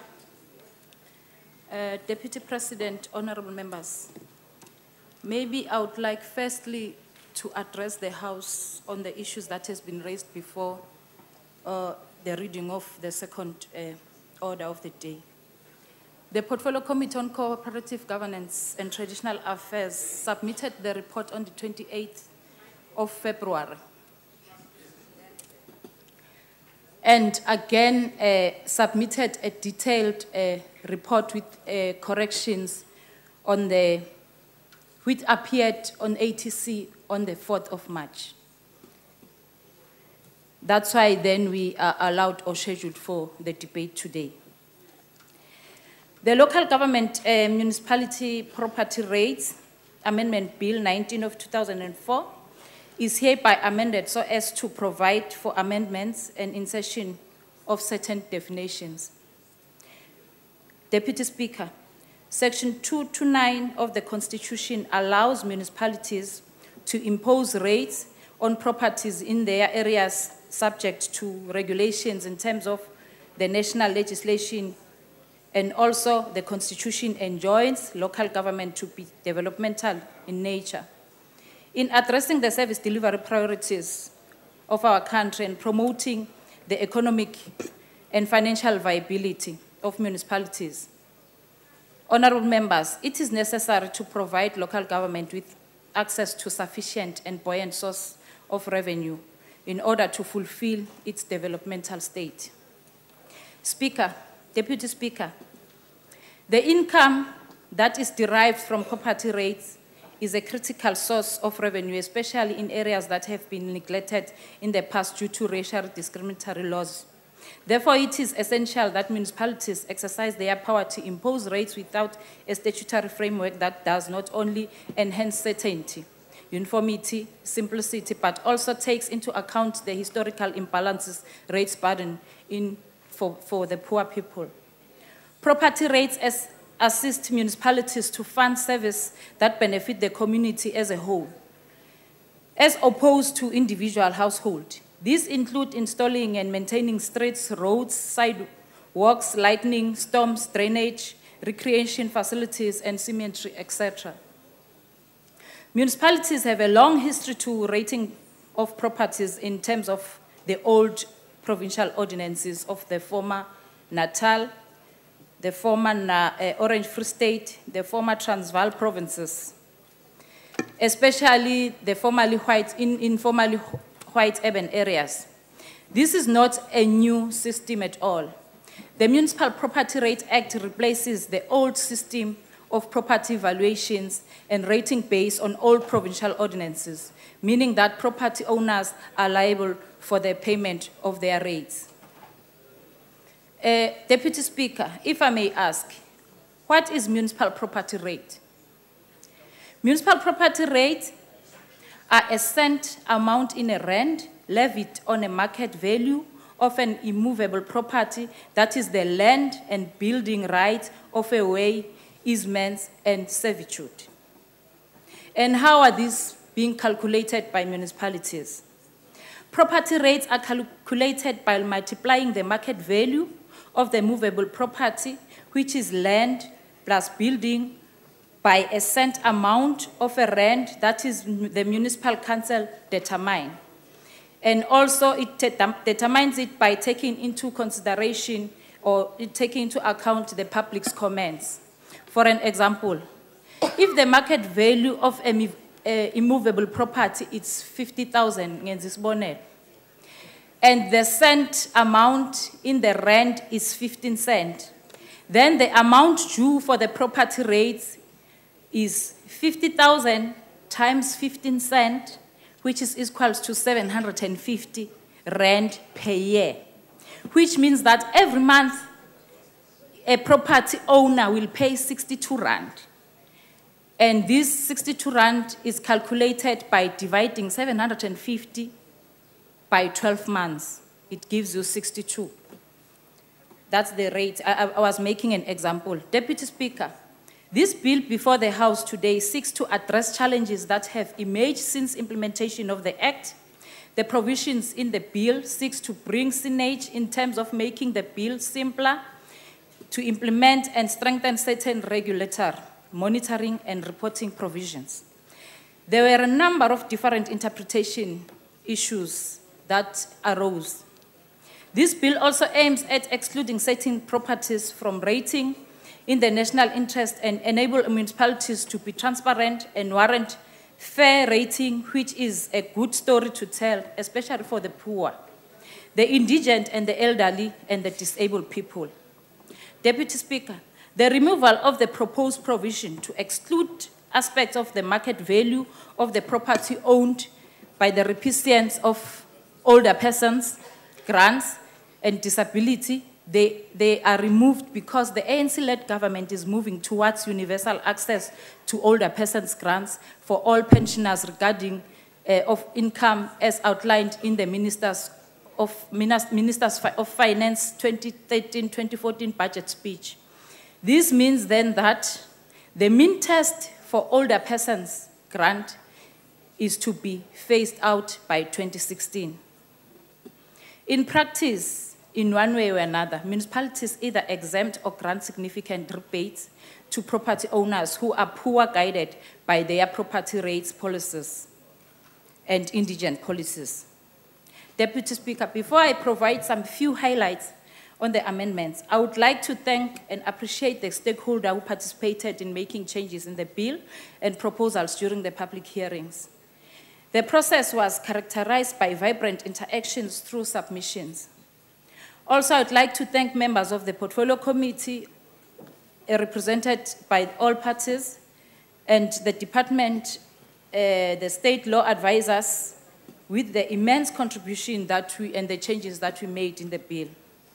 The differentiation in respect of the period of valuable valuation roles for metropolitan and local municipalities is introduced. These provisions recognizes the vibrancy at the property market in metropolitan areas, which necessitate shorter valuation cycles for metropolitan municipalities. The challenge faced by a number of smaller municipalities that warrants longer valuation cycles. For an example, in order to recoup the cost of valuation rolls whilst the status quo is retained, which in respect with the metropolitan municipalities, local municipalities' valuation roll validity is extended by 1 additional year. Nothing stops any municipality that deems itself fit to shorten the validity of its valuation roll from doing so as to set up the maximum period of validity of valuation rolls whilst allowing municipalities flexibility to settle for shorter periods if they desire to do so. This does not amount to drop in the standards. Deputy Speaker, Section 8 of the bill, which deals with the framework for property categorization, that is whether a property is classified as residential, commercial, business, or industrial, or agricultural for rating purposes. It has been revised that allow the municipalities, if they can show good cause, to apply to the minister and give a motivation on those subcategorization they want to. This promise was reached to address concerns that Section 8 may be overly prescriptive. Concerns were raised by municipalities during the public hearings and some committee members during the public hearings. A new clause was added to Section 8, which is now Clause 8.4, and reads as follows. Where a municipality can, on good cause, show that there is a need to subcategorize the property and list in the it is listed in subsection 2. A municipality must apply to the minister in writing for authorization to create one or more of such subcategories. Such application must be accompanied by a motivation and also demonstrate that such categorization is not contravening with Section 19 and reach the minister at least 15 months before the start of the municipal financial year, which is the municipal envisaged to levying the rate on such subcategorized property. In light of the amendments that were affected to clarify matters relating to public worship and official residence related thereto, it was agreed in the Portfolio Committee that Section 17.1 be amended to make it clear that only one office bearer's official residence registered in the name of the relevant religious community is excluded from municipal rating.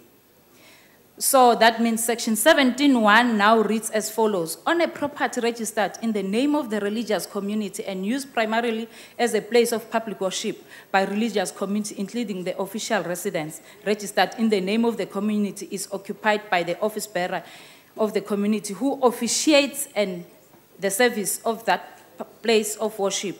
There is another proposed amendment. There is another proposed amendment, honorable members, that I can cite because I'm looking at the time, the Valuation Appeals Board, whom I think Honorable Steenhuisen will get into it because it's the clause that we didn't see eye to eye during the deliberations.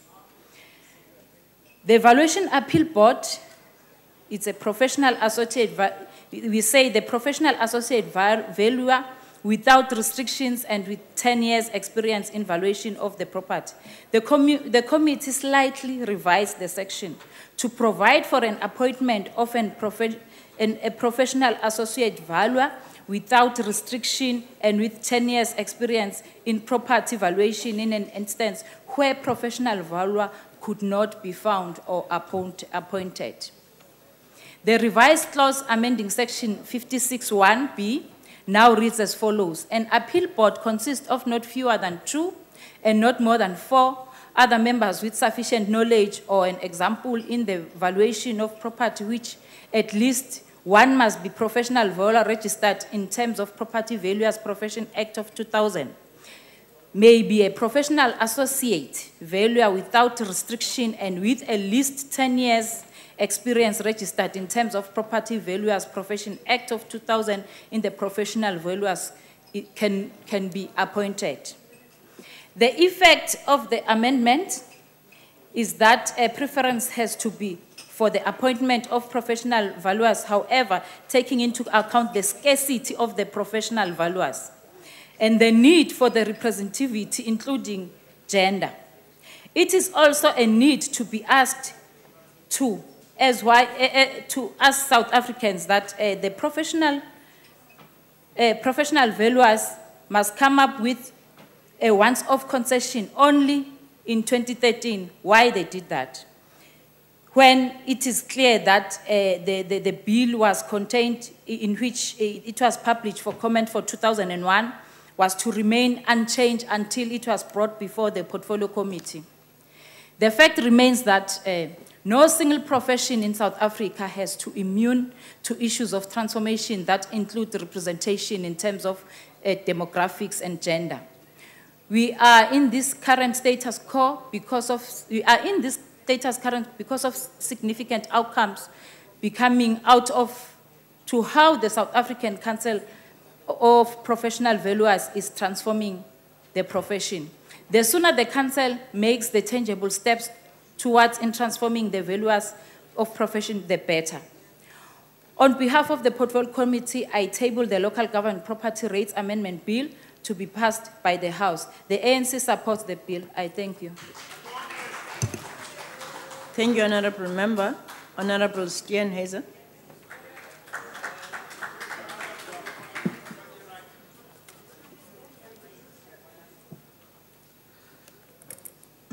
Thank you very much, Madam Deputy Speaker. Given the very technical and rather inane type of bill we've got today, I don't blame the Honourable Deputy Minister for trying to jazz it up a bit, and it was interesting to have that meandering there. I did have some sense of foreboding, though, when you were going to talk about blue notes. I thought it was another part of your attack on the DA that was coming, but certainly it was a welcome interlude from the technical nature of this bill. Madam Deputy Speaker, Section 41 of the Constitution of the Republic of South Africa provides that all spheres of government must, and I quote, respect the constitutional status, institutions, powers, and functions of government in the other spheres. They must not assume any power or functions except those conferred on them in terms of the Constitution, and they must exercise their powers and perform their functions, and this is the important part, in a manner that does not encroach on the geographical, functional, or institutional integrity of a government in another sphere. The Democratic Alliance believes that local government has the right to exercise its powers and functions as prescribed by the Constitution of the Republic of South Africa, particularly in terms of Sections 151 and 154. The bill's amendments to this bill are largely technical in nature, and there certainly are very many welcome additions that have resulted over an experience of implementation of the bill over the last couple of years. However, there are several amendments which the Democratic Alliance found problematic. The first one is the amendment of Section 8. The Democratic Alliance believes that as the local government turnaround strategy recognized, that one size does not fit all, and it's not suitable, and that a differentiated approach is required. We believe that this amendment will dictate to municipalities through a very prescriptive manner the categories of property they must have in their rates policy, as well as the subcategories. This essentially removes the flexibility of municipalities to determine their own rating categories and subcategories. This is a far too prescriptive exercise of national powers. Each municipality is different. Each municipality needs to adapt to its local conditions and its local community. This was confirmed by the City of Tshwane versus Blom, which recognized the fact that municipalities have the right to determine their own categories of property. The current bill prior to the amendment was the correct way to go. It created a guideline and a framework for municipalities, but allowed them the flexibility to be able to do that. What the current amendment is trying to do is to make sure that if municipalities are wanting to have subcategories, they've got to go cap in hand to the minister and motivate for them, when in fact this is their right in terms of the local government legislation and the Constitution. The correct locus for determining property rate categories is the property rates policy that's required in terms of the Municipal Property Rates Act. This provides for a section with a great deal of public participation and accountability. It has councillors who are the directly elected representatives of local communities who, on an annual basis, review this policy, determine the categories, and then apply them within the municipality. If there are problems, it's local government councillors that are there, are responsible for oversight and are held accountable for the types of categories that and subcategories that municipalities wish to apply. The second amendment which the Democratic Alliance has a concern about is Section 17, and this is probably the largest concern that we have, and this is around the new category of public service infrastructure. And essentially what's happened is that government is going to be moving to a system where they will be trying to exempt themselves from having to pay rates on public service infrastructure.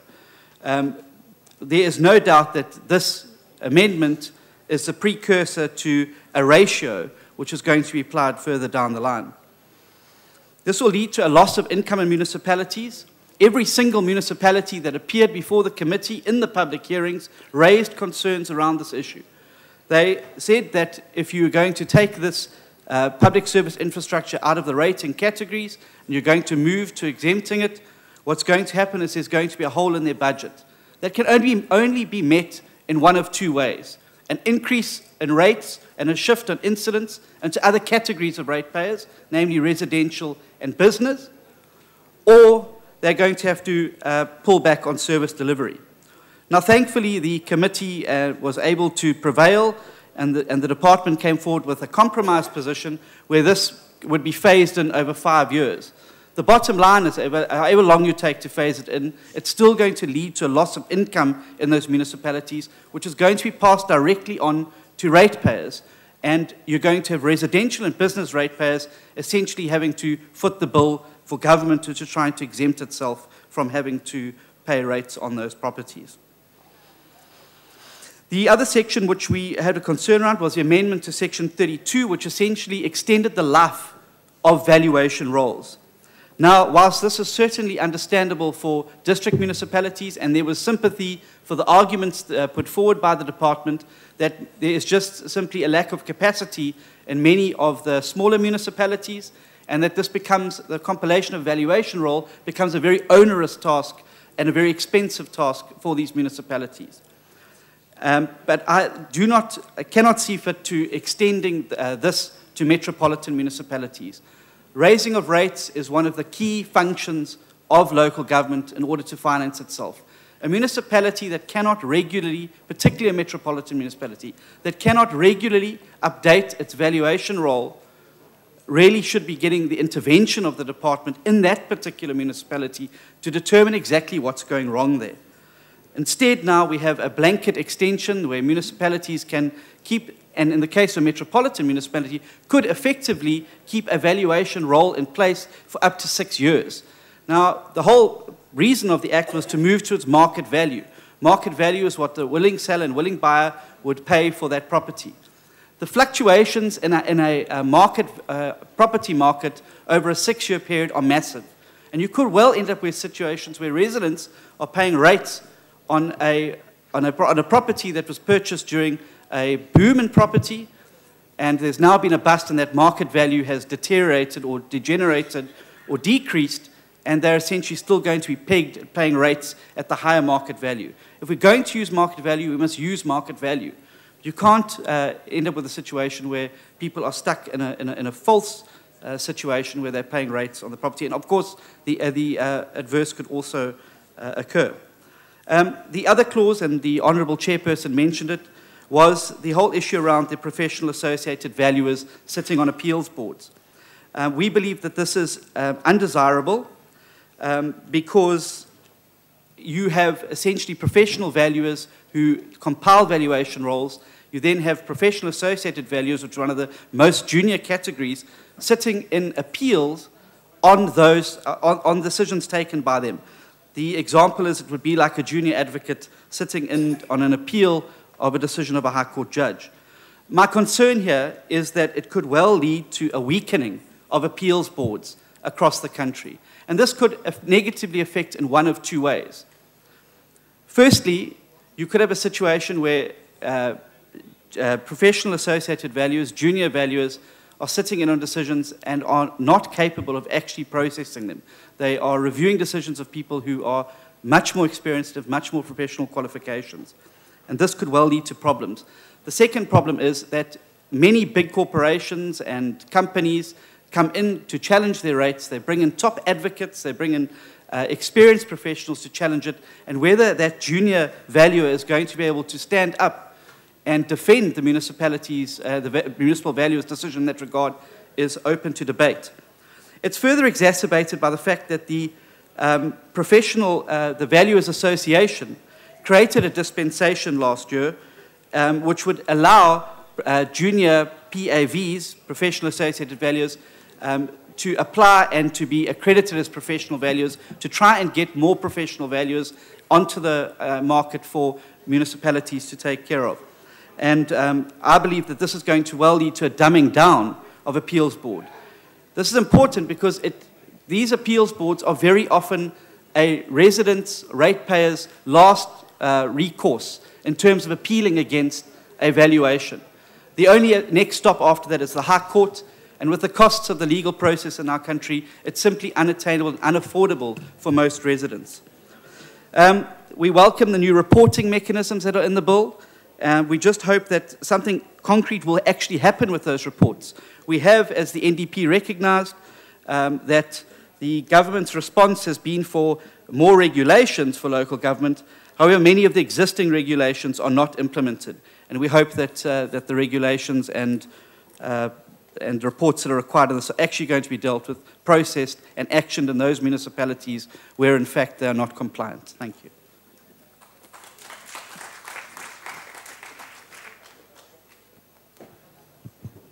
Thank you, Honourable Member. I now recognize the Honourable Member from Cope.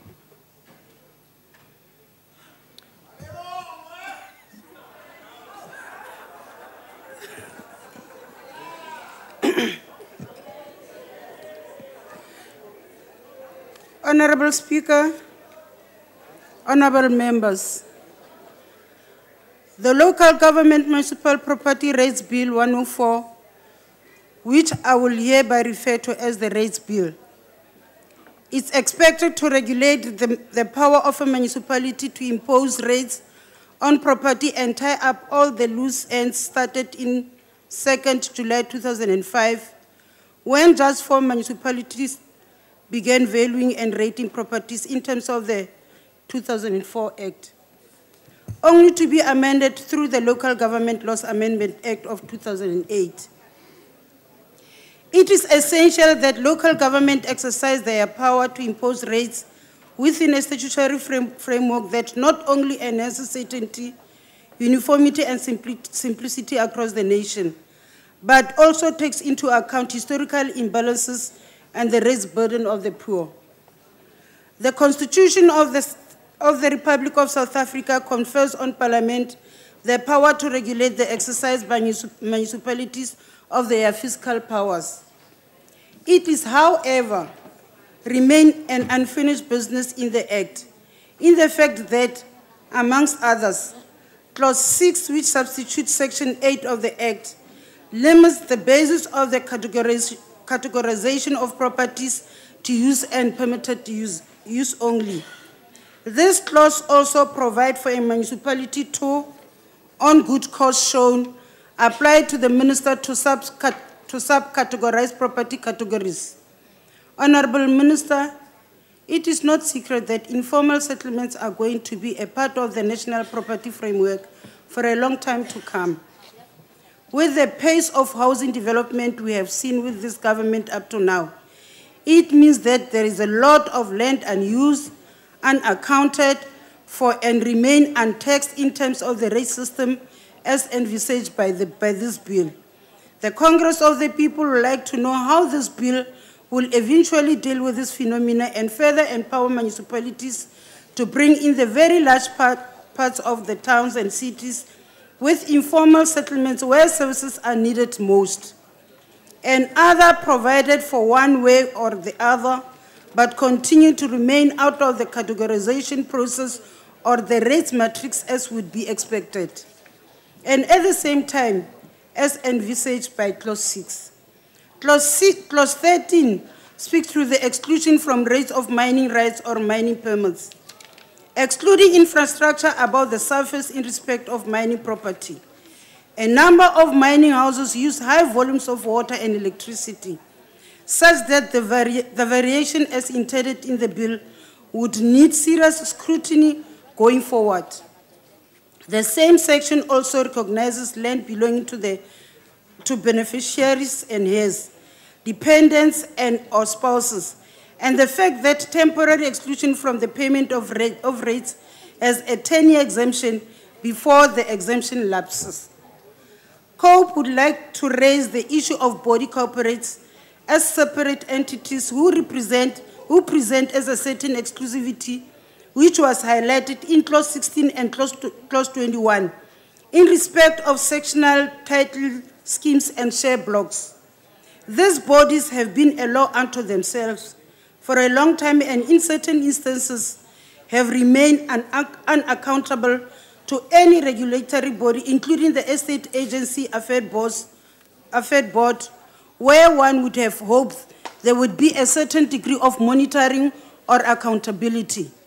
This bill will require them to give municipal valuers access to their documents, property and information required for purpose of valuing the property. Finally, COPE finds the bill favorable in that it is commendable that despite the proposed amendments in the Act, provincial departments responsible for local government should ideally have commensurate establishment if they are to fulfill their constitutional monitoring and support roles in terms of the Act, whether amended or not. I thank you. Thank you, Honourable Member. The next speaker is the Honourable Van der Merwe.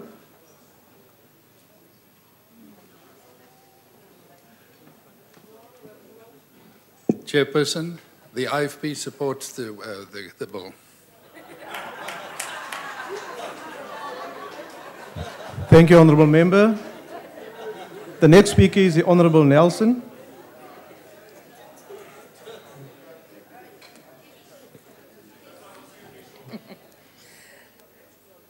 Honourable House Chairperson, Honourable Deputy President, Honourable Minister and Deputy Ministers, Honourable Members, ladies and gentlemen. The ANC's engagement with its policies is an informed and principled one. Unlike with some who claim to be Democrats, the ANC's approach to matters of policy is not determined by who we meet, kiss, and declare your president overnight.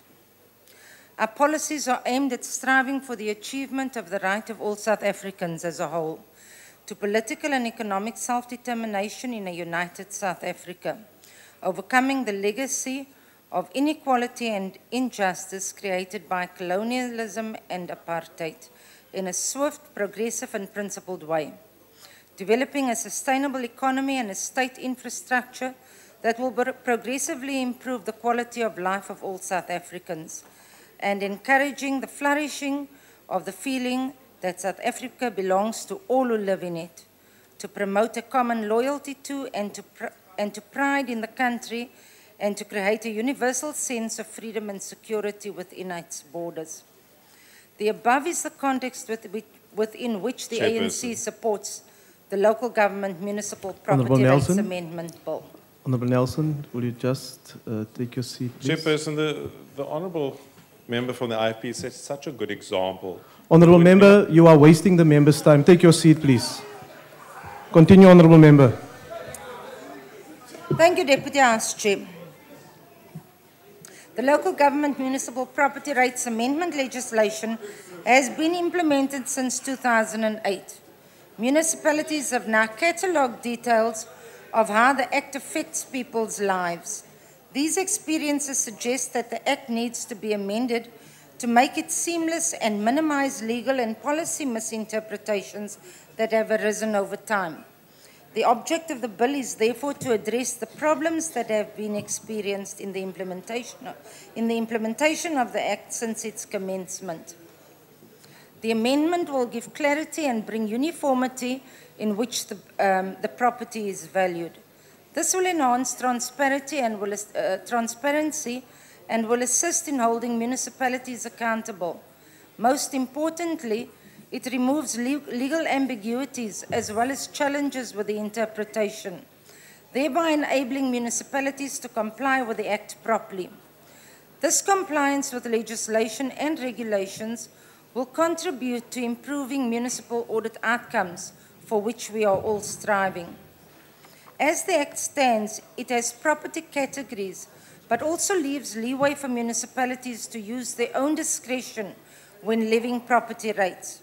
For instance, you would have a property categorized as business, then you would have subcategorization such as business 1, business 2, and business 3, etc.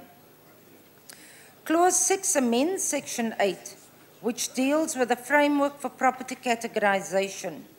That is, whether a property is classified as residential, commercial and business, industrial, agriculture, etc.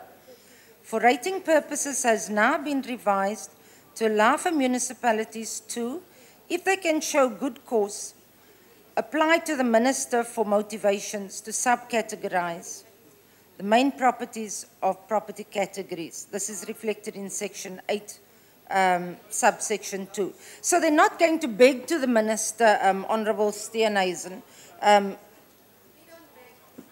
In addition, transitional arrangements were added to provide that municipalities must implement the provisions of Section 8 within 7 years of the effective date of this Act, giving the municipalities sufficient time to adjust to the new property categorization framework.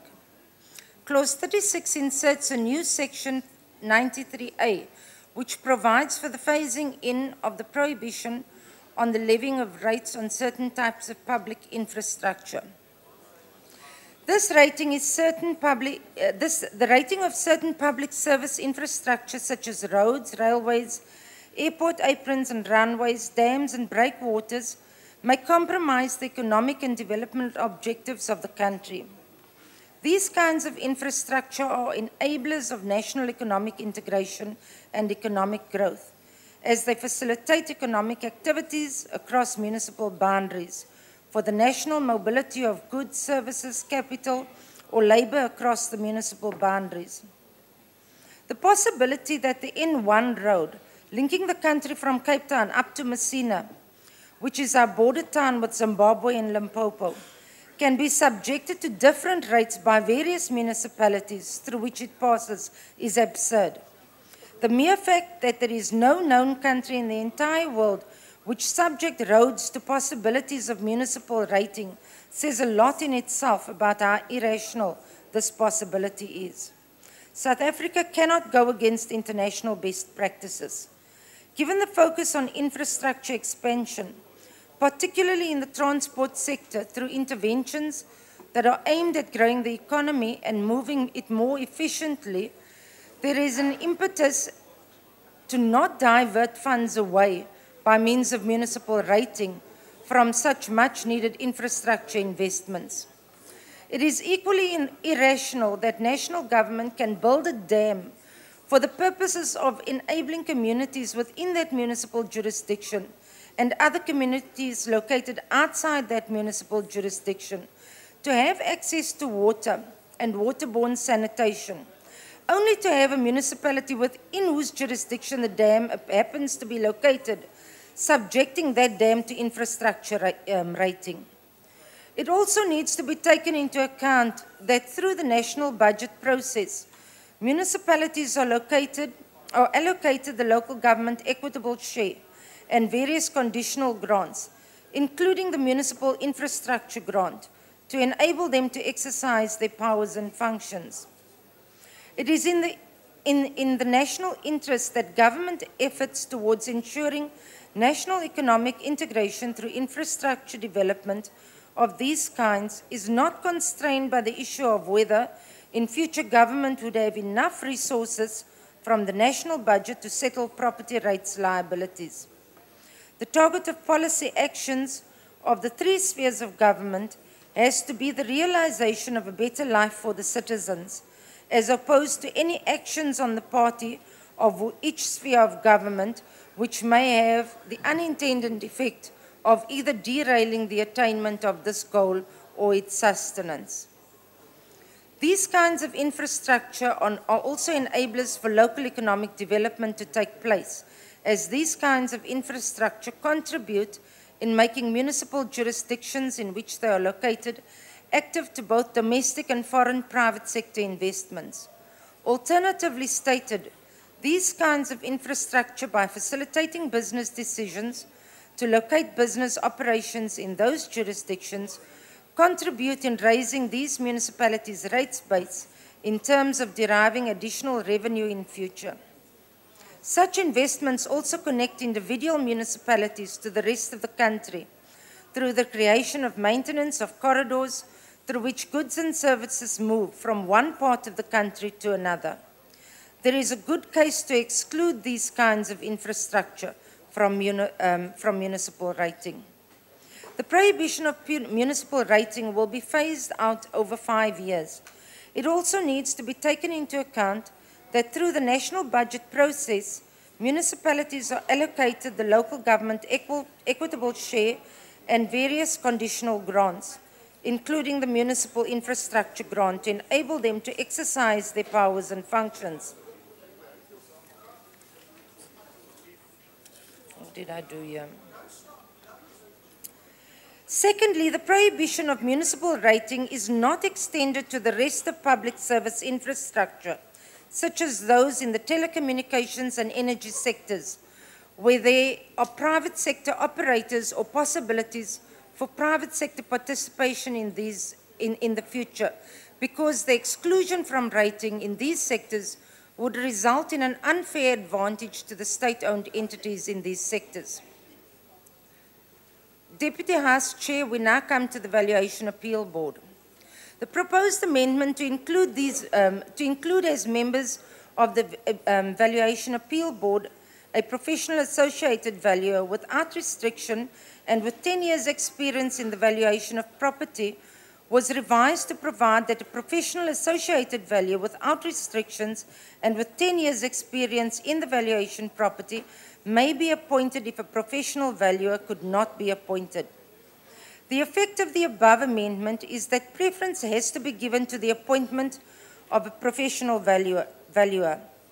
However, taking into account the need for representativity, including gender representativity and the scarceness of the skill, it may not always be possible for a professional valuer to be appointed.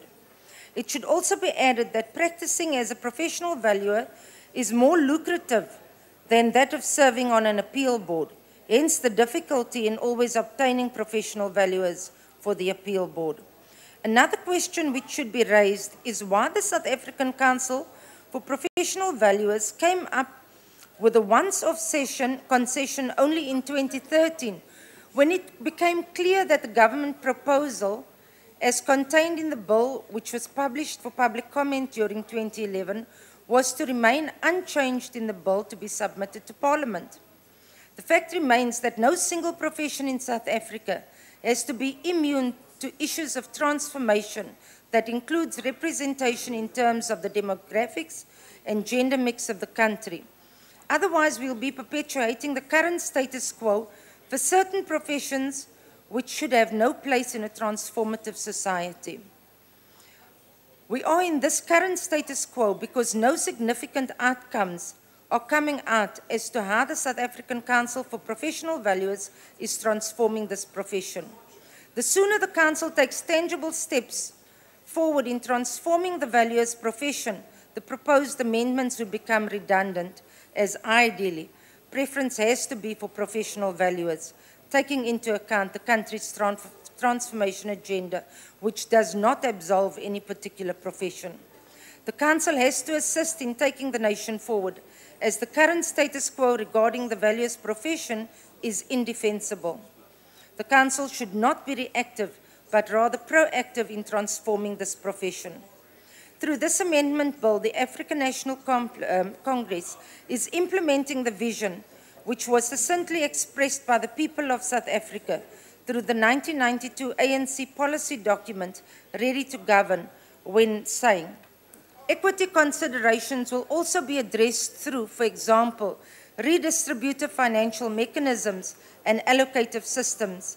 Examples of these forms of redistribution are service charges and rating systems which favor the poor and not the rich, the diversion of military expenditure to housing production, the prioritization of investment in inner city housing and the upgrading of townships, informal settlements in rural areas over investments in middle-income housing areas. Deputy House Chairperson and fellow South Africans, the ANC has a good story to tell.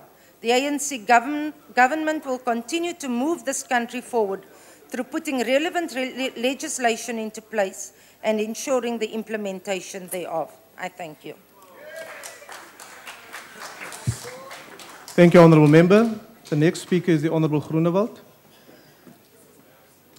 Agbare voorsitter, u behoort eintlik 'n reël te maak dat opreiende toesprake so die agbare lid gelewer het nie eintlik toelaatbaar is in die raad nie.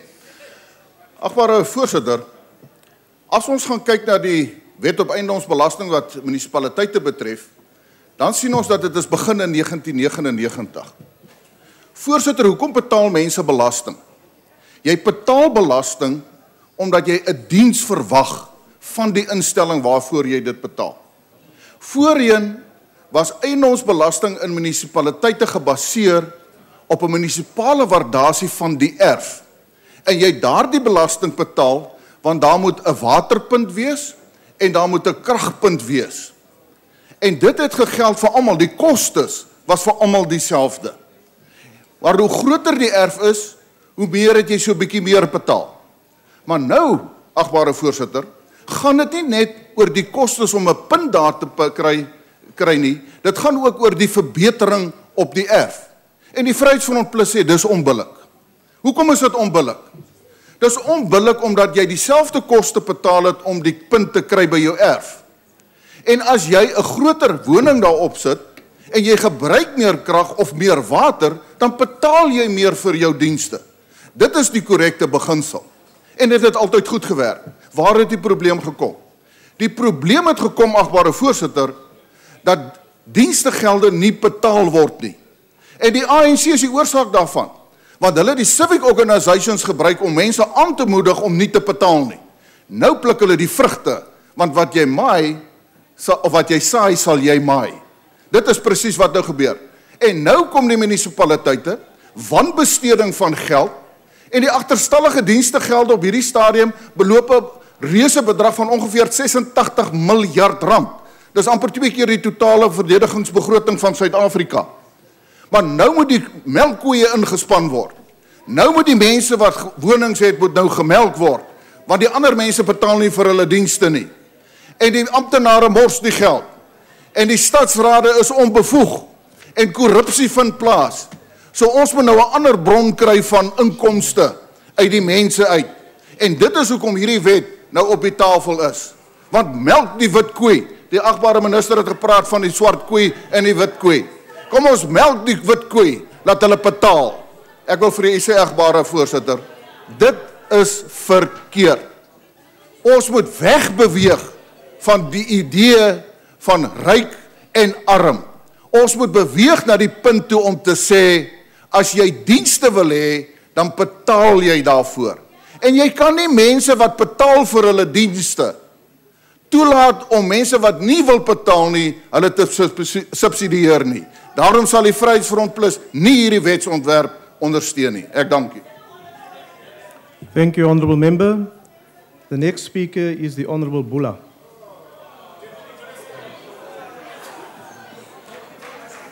Honourable Chairperson, Mahatma Gandhi once said that the characteristics of a good leader is the ability to reflect on efforts, and if they prove insufficient, to re-evaluate and correct them. This is exactly what the Minister has done. The initial local government municipal rates bill was excellent in theory. However, the municipal officials grappled with implementation. This is because the legislation was largely theoretical. We applaud the department for their extensive consultation with various stakeholders on the challenges posed with the implementation of the Act. Monitoring of the Act proved crucial as it showed that the necessity for the amendments. Stories of lack of service delivery and corruption cast a dark cloud on the municipal structures and their efficiency in implementing national policies. This bill aims to provide more effective monitoring and reporting by municipalities, and the MF lauds the efforts. The additional amendments concerning the exclusion of game farms from agricultural property indeed is welcome. We cannot allow the elite to continue to benefit while the rest of the country is struggling to make ends meet. Anyone who is against this kind of amendment is stuck in the mindset of the apartheid. Chairperson, we have skills shortage in the country, and we need to make sure that we tailor our education system. One, our youth gets access to tertiary institutions, and two, employment market has sufficient opportunities for them. This is why we welcome the amendment which allows an associate valuer to serve on the board. We must have enough professional valuers in this country. This indeed must be rectified. The department needs to direct more money into this field to ensure that we grow the field of professional valuers, while simultaneously upholding the high standards associated with the profession. While it is evident that challenges do exist, we should acknowledge our progress under the auspicious leadership and united mechanics of our democracy. The MF lauds the department on their well-devised plan of action to deliver. We acknowledge that this delivery is dependent upon cooperative governance between the department and municipalities. Therefore, we must consistently endeavor to cement the spirit of good working relationship based on mutual understanding, giving true meaning to President Zuma's call of ensuring the harmonization and synchronization of all spheres of government. We cannot take South Africa forward with old and outdated problematic pieces of legislation. This bill will deliver efficiently and effectively, and the MF will support it. Thank you, Honourable Member. The next speaker is the Honourable Mandela. Mr. Chairperson, point of order. Honourable Point of Mandela, order. will you just take your seat, please? Yes, Honourable Member. Thank you, Mr. Chair. Mr. Chairperson, the DA has a second speaking turn of 5 minutes. We have requested that the Honourable Steenhuisen take up that time period. In terms of Rule 60B, it's clearly provided that members other than the Deputy President, President and Leader of the Opposition may not speak for longer than 10 minutes at a time on any particular vote in an expropriation bill, or 30 minutes at a time on any other business. It is therefore clearly envisaged that a person may speak more than once on a particular matter, and he has only spoken for 10 minutes on this, and it's not an appropriation bill. So he's entitled to speak for 30 minutes at a time on any matter. Honourable Member, thank you for correctly referring to the rule. However, you have a certain interpretation of that rule that we don't agree with. The chairperson of the session recognizes members in accordance with the speaking list that is provided. In this instance, the Honourable Steenhuisen had his opportunity to speak in this debate. Changes to this list can only be done after consultation with the whips. It's clear that there is no agreement amongst the whips as far as this is concerned. I thus have to fall back onto a general agreement that has been reached in the Chief Whips Forum. In fact, in a meeting of the Chief Whips Forum that took place in this Parliament in 2009, an agreement was reached that a member will only have one opportunity to speak, except when a minister opens and closes a debate, and when a member sponsors a motion. And in light of that, I will rule that the Honourable Member cannot have another opportunity to speak in the same debate. May I address you on a point of order? You may. Chairperson, earlier the speaker said that agreements reached in any other body except in the programming committee is not recognized. Secondly, a precedent has been set in this parliament where a member has spoken twice. Thirdly, a speaker's list was provided and there was communication that the second DA speaker had not confirmed his speaking due to an illness. I have the SMS communication, and after the member spoke, we realized that we were still able to take up our speaking slot, and the table was advised accordingly. So it is my considered opinion that we followed procedure. There is no rule that says a member cannot speak twice in the same debate. And I submit, and I ask you to rule on the matter, sir. I will surely do so, Honourable Kalyan, and the ruling is that the Honourable Member are not allowed to speak twice in the debate. The reference to the earlier ruling of the Speaker did not pertain to Speakers' lists. It pertained to a completely different matter. Speakers' lists are not discussed in the National Assembly Programming Committee. It's an agreement that is reached between the different party whips. And in this instance, there is no agreement with the whips from the majority party, and as a result, I will stick to the agreement that was reached in the Chief Whips Forum, and I will thus allow the Honourable Mandela to continue with his speech. Finally, ayasaba magwala.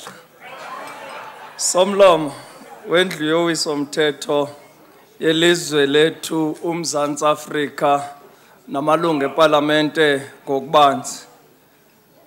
Kuninzi okwenziwe ngurhulumente we-ANC ukusukela ngo-1994 kuyokuma ku-2014. Xa sijonga indima esele ikhathulwe kwicandelo loomasipala bethu ekuziseni iinkonzo zize kubantu bonke jikelele ngokungena mkhetho. Lo nyaka ubalulekile kwimbali yelizwe, ingakumbi umbutho wesizwe okhokhele 20 onke eminyaka. Ungumzekelo omhle kubo bonke xa sijonga emva apho i-ANC ithathe khona iintambo zolawulwa kweli lizwe lokhokho bethu. Imbali yempumelelo iyabonakala ingakumbi kwabo bayivumayo beyithetha inyaniso. Kweli lizwe akakho urhulumente onendima efana neyombutho wesizwe ekuziseni inguqulelo kubomi babantu. Siyaqhubeka ke nomzabalazo wenkqubela phambili yeli lizwe ukuze bonke abantu baphile intlalo engcono kunakuqala. Asinakubuya ngamva kwidabi lenkululeko yabantu beli lizwe kuba ijokhwe yengcindezelo siyibonile ilahleko eyenzileyo nosizi kumakhaya ngamakhaya. Abantu beli lizwe bengenalizwi kwizinto ezichaphazela ubomi babo ekuhlaleni emakhaya ngenxa yembinana negcuntsana yabo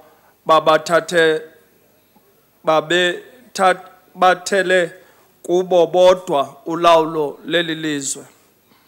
The year 2014 marks a significant milestone in the history of local government transformation and service delivery in the country. Our system of developmental local government, which is unprecedented, has culminated into an equally unprecedented success story in the achievement of delivery of services, goods, and visible development across municipality. It is indeed a good story to tell. As the ANC, we are unashamed vocal about the success and the gains we have made as a country. As His Excellency, President Zuma has stated, I quote, "South Africa is now a better place to live in than what it was 20 years ago," close quote, and that there is no government in this country before that has gone such strides in the areas of development of its people. The ANC-led government, therefore, has a true success story to tell the South African public. That is why, as the ANC, we remain focused and committed to do better in the task of continual improvement of the lives of all South Africans. The stride made by the ANC-led government since 1994 in the local government transformation discourse continues to serve as a barometer to measure and assess our track record of successful performance. Ayinophikwa nangubani into yokuba ngenene i-ANC has succeeded in laying a solid foundation, basis, and clear standards for the country's development and delivery of services. A number of policy and legislative instruments has been put in place to ensure smooth transition from a barbaric apartheid system of local government to the one that is developmental, participatory, democratic, transparent, and accountable. As we speak here in Parliament, ordinary South Africans are now more than ever before able to publicly voice their opinions freely. actively engage in the determination of the course and content of their own development and lives.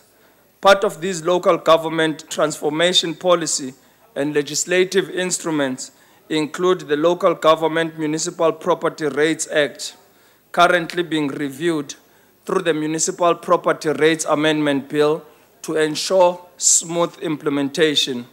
A fundamental feature of this legislative arrangement is the need to ensure that local governments succeed in their revenue generative and management capacity. For local governments to succeed in service delivery implementation, complementing the work of a developmental state, they need to have sustainable sources of own revenue to lessen over-dependency on state funding. The ANC therefore recognizes the challenge of continual developing the capacity of the local governments to be able to efficiently perform their duties and function for the general good of local citizens. Property rates are designed for local governments to have a stable source of revenue to balance up their operating and capital budgets. Besides, they must be endowed with effective systems, processes, procedures, and internal controls that will ensure that every property is built for property rates in order to maximize its revenue generative capacity and potential of the existing revenue base. This legislative framework, together with Municipal Systems Act, allow municipalities to levy and recover fees, charges, or tariffs in respect of municipal services, delivery functions, and recover collection charges and interest thereon. Local government capacity is thus crucial for the overall understanding of the technical aspects of property rates management, the ability to know total revenue receivable from all retainable properties in their jurisdictional areas through setting up of a credible property tariff. The ANC-led government under President Zuma recognizes the challenge of enabling municipalities through appropriate skills transfer to balance their municipal property rates policy with the plight of the urban poor as part of a responsible local government system. Our governance practices in local government challenges all of us to establish, assess, and analyze how municipal rates policies should promote access by the poor to urban land markets.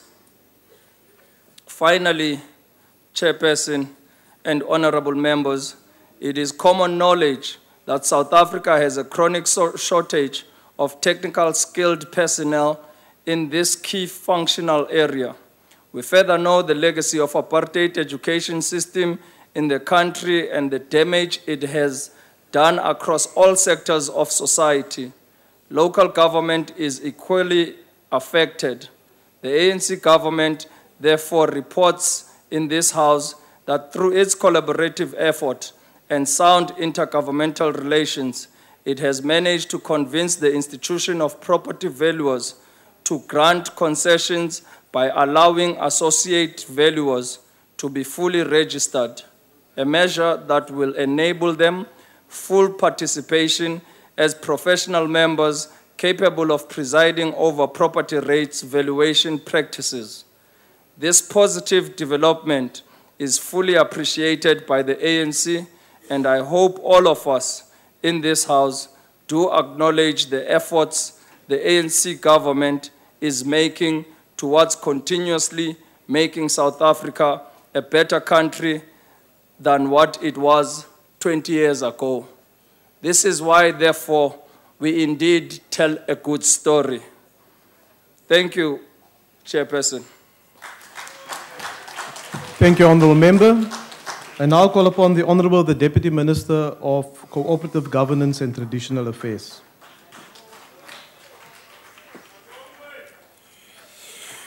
Chairperson, thank you very much. And thank you very, very much to all of the members who participated in this debate for your inputs. And again, to reiterate our thanks to the members of the committee, who I think did a sterling job of executing their legislative mandate by interacting with a wide range of stakeholders who came to make important contributions to bettering this bill. Also, a word of thanks to the officials in the Department of Cooperative Governance and Traditional Affairs, who I think have done an excellent job of drafting this legislation, but also supporting the committee. Just to respond, and I think to thank members really for the unity of purpose that has been demonstrated in this debate, because I've heard no one voicing any significant principle difference with this legislation. There have been points of criticism about certain aspects, certain clauses in the bill, but I think all of us understand the importance of this bill, to building developmental, democratic local government in our country. The Honourable Groenewald has extended the courtesy of writing me a note to say that he unfortunately has a plane to catch and that he will read my reply in Hansard. So if the Hansard reporters are ready, I can tell them that the white bull, die wit bull, het gaan stemme werf. En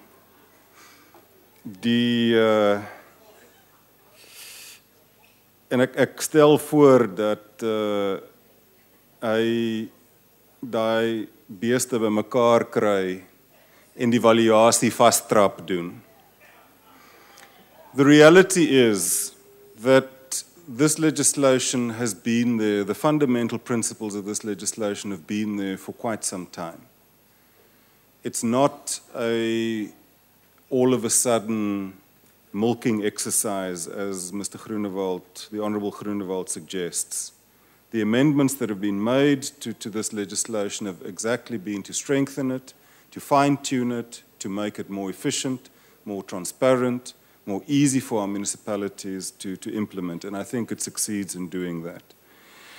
The Honourable Steenhuisen raises 4 main points. I think just to return the tribute to him is that I think generally he sang a good song. There were some discordancies, but I don't think that they're major. Firstly, with regard to Section 8, the categorization of properties, I think what we see in the bill as finally devised by the committee is a very good balance of intergovernmental relations, recognizing the fundamental rights of local government to make those categorizations, but also the need for national government to set overall norms and standards. So we're not excluding the power of local government to make those categorizations, but we're saying that they should come with good arguments to national government. Secondly, with regard to the exemption of public service infrastructure, I think we heard from both the President as well as the Minister of Finance that our country is investing billions, if not trillions of rand, in rolling out public infrastructure.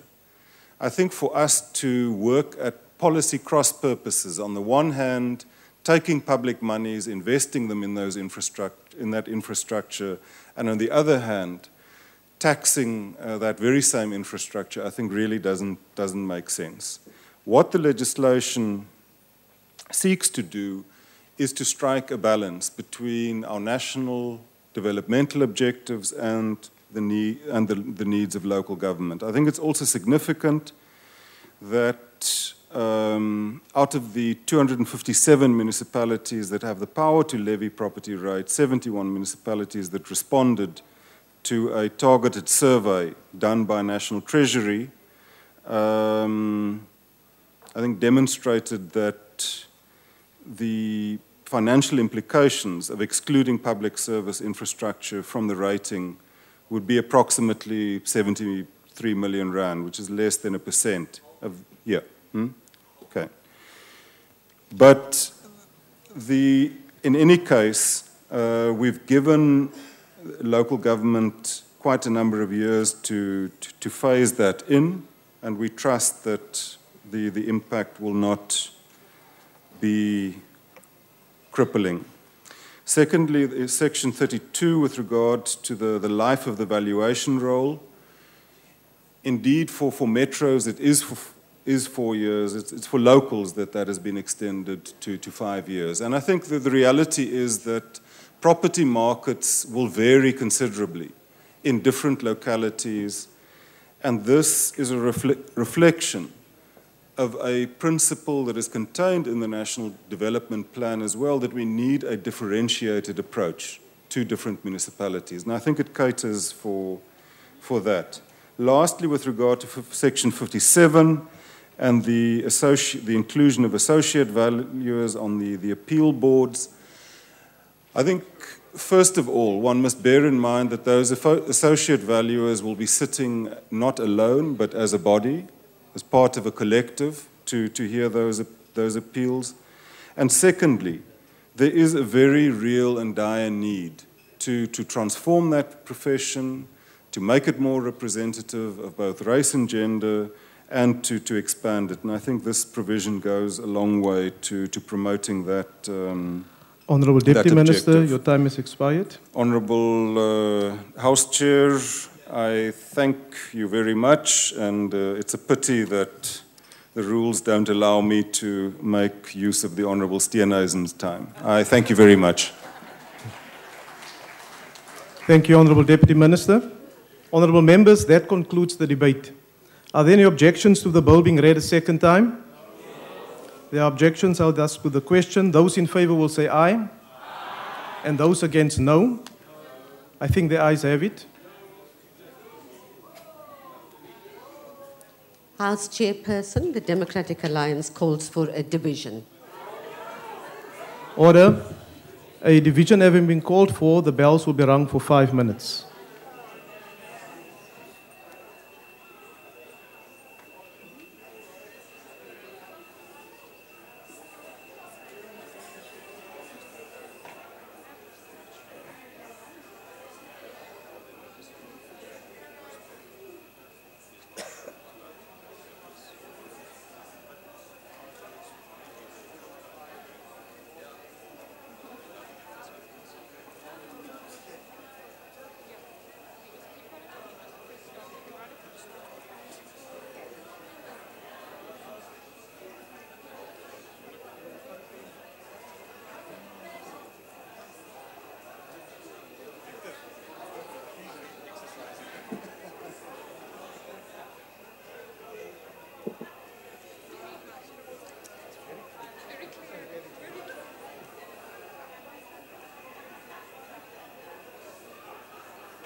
Order, honourable members, will you take up your seats?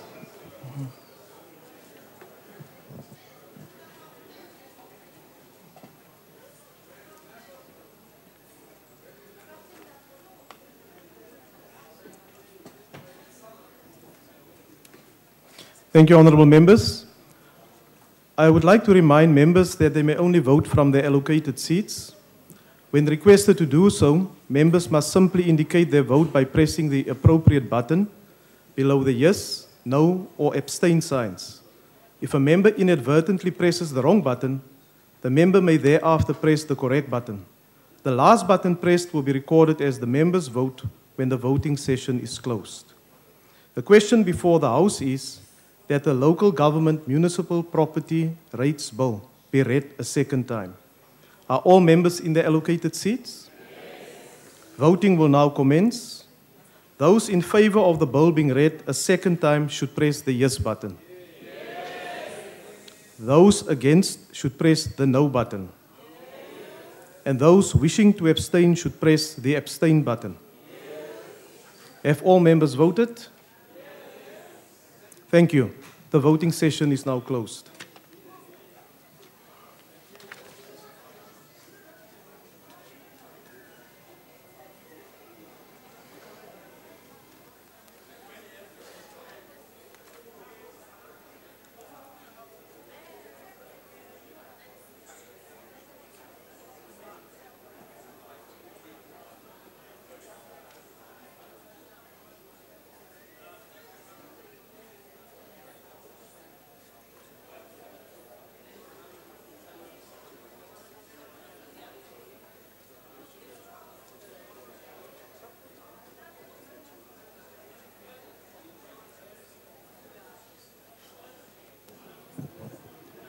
Order, honourable members. The result of the division is as follows. Those in favour 181, those against 5. Because we have not reached a quorum, the question will stand over until the next sitting day. Order, honourable members. The Secretary will read the fourth order.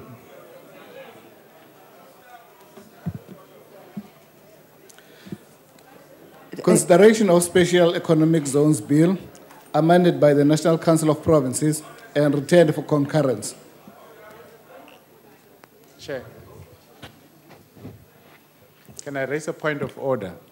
I will first recognize the Honourable Killian, Deputy Minister, and thereafter I'll take your point of order.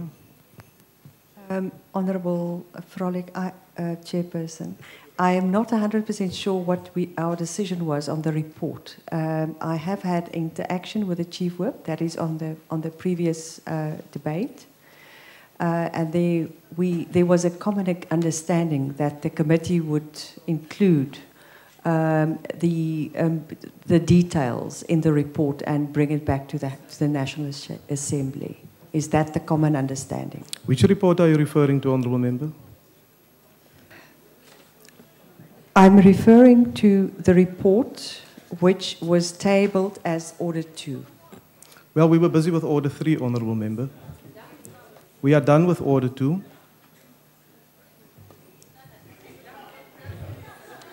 I just wanted clarity about what the decision was there. I will order, Honourable Members. Order, Honourable Members. We concluded Order 2, but as a courtesy, I will consult with the table and will inform you accordingly. I now recognize the Honourable Fabs. Oh, sorry. I beg your pardon, Honourable Member. Honourable Deputy Minister. Chairperson, my understanding is that there are three options when a division is called. It's either you press the green, the red, or the yellow button, but you cannot just not press any button. And I do not understand how we could have more than 5 people in the opposition, and yet there is 181 in favor and only 5. It means that certain people didn't indicate which preference they're making, and I don't think that that is correct. They have to actually indicate. They cannot simply not press. Point taken, Deputy Minister. Honourable members, it's quite possible that some of the opposition members could have voted in favour of the bill, right? And because of that, Honourable Deputy Minister, it's very difficult from here to make a determination that certain members did not press their button. Let's give them the benefit of the doubt as far as that is concerned. Honourable members, let's continue. I now recognise the Honourable Fabs.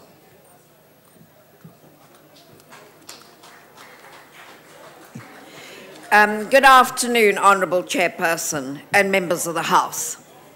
The House has, of course, already adopted this, and it went, that is the Special Economic Zones. The Special Economic Zones Bill is Section 76, and it went to the National Council of Provinces, who made 2 amendments, and came back to us in the committee of the National Assembly, the Portfolio Committee of Trade and Industry, and both those amendments were concurred with, and we brought it back to you. Essentially, what are these amendments, which were passed unanimously by the committee of the Portfolio Committee of Trade and Industry? The first amendment was simply at the request in the NCOP, the Select Committee, that the customs authorities would and aims at aligning the text of the bill with their practices. Very understandably, this amendment is the omission of the word import from the phrase customs import procedures in clause 24, as the customs authorities applies more than just simply customs import procedures to imported goods. Other customs procedures may also be applicable. This amendment is not substantive and can easily be agreed to. It is purely, as it were, a clearer understanding of the English language. And then the second clause, the second amendment, is the addition of a delegation to the minister to make regulations related to the governance. And as we know, the House and the whole of Parliament is very concerned about strengthening the governance of our institutions and our legislation. So it relates to the governance of the special economic zone entities, and although the bill already provides for governance procedures, this delegation is simply to ensure Order, honourable members, I can hardly hear the speaker. That the setup and operations of these entities are properly governed in accordance with preset norms and standards. This amendment is also not substantive and can easily be agreed to, which, of course, the Portfolio Committee of Trade and Industry did.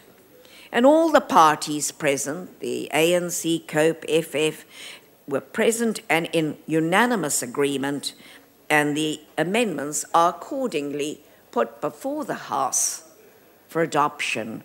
I would like to thank you, Honourable Chairperson, and obviously the ANC is in full support. I thank you. Okay. Thank you, Honourable Member. I now recognise the Honourable the Chief Whip of the Majority Party. Honourable Chairperson, I move that the bill be passed. The motion is that the bill be passed. Are there any objections? No objections, agreed to. The bill will be sent to the President for assent. The Secretary will read the fifth order.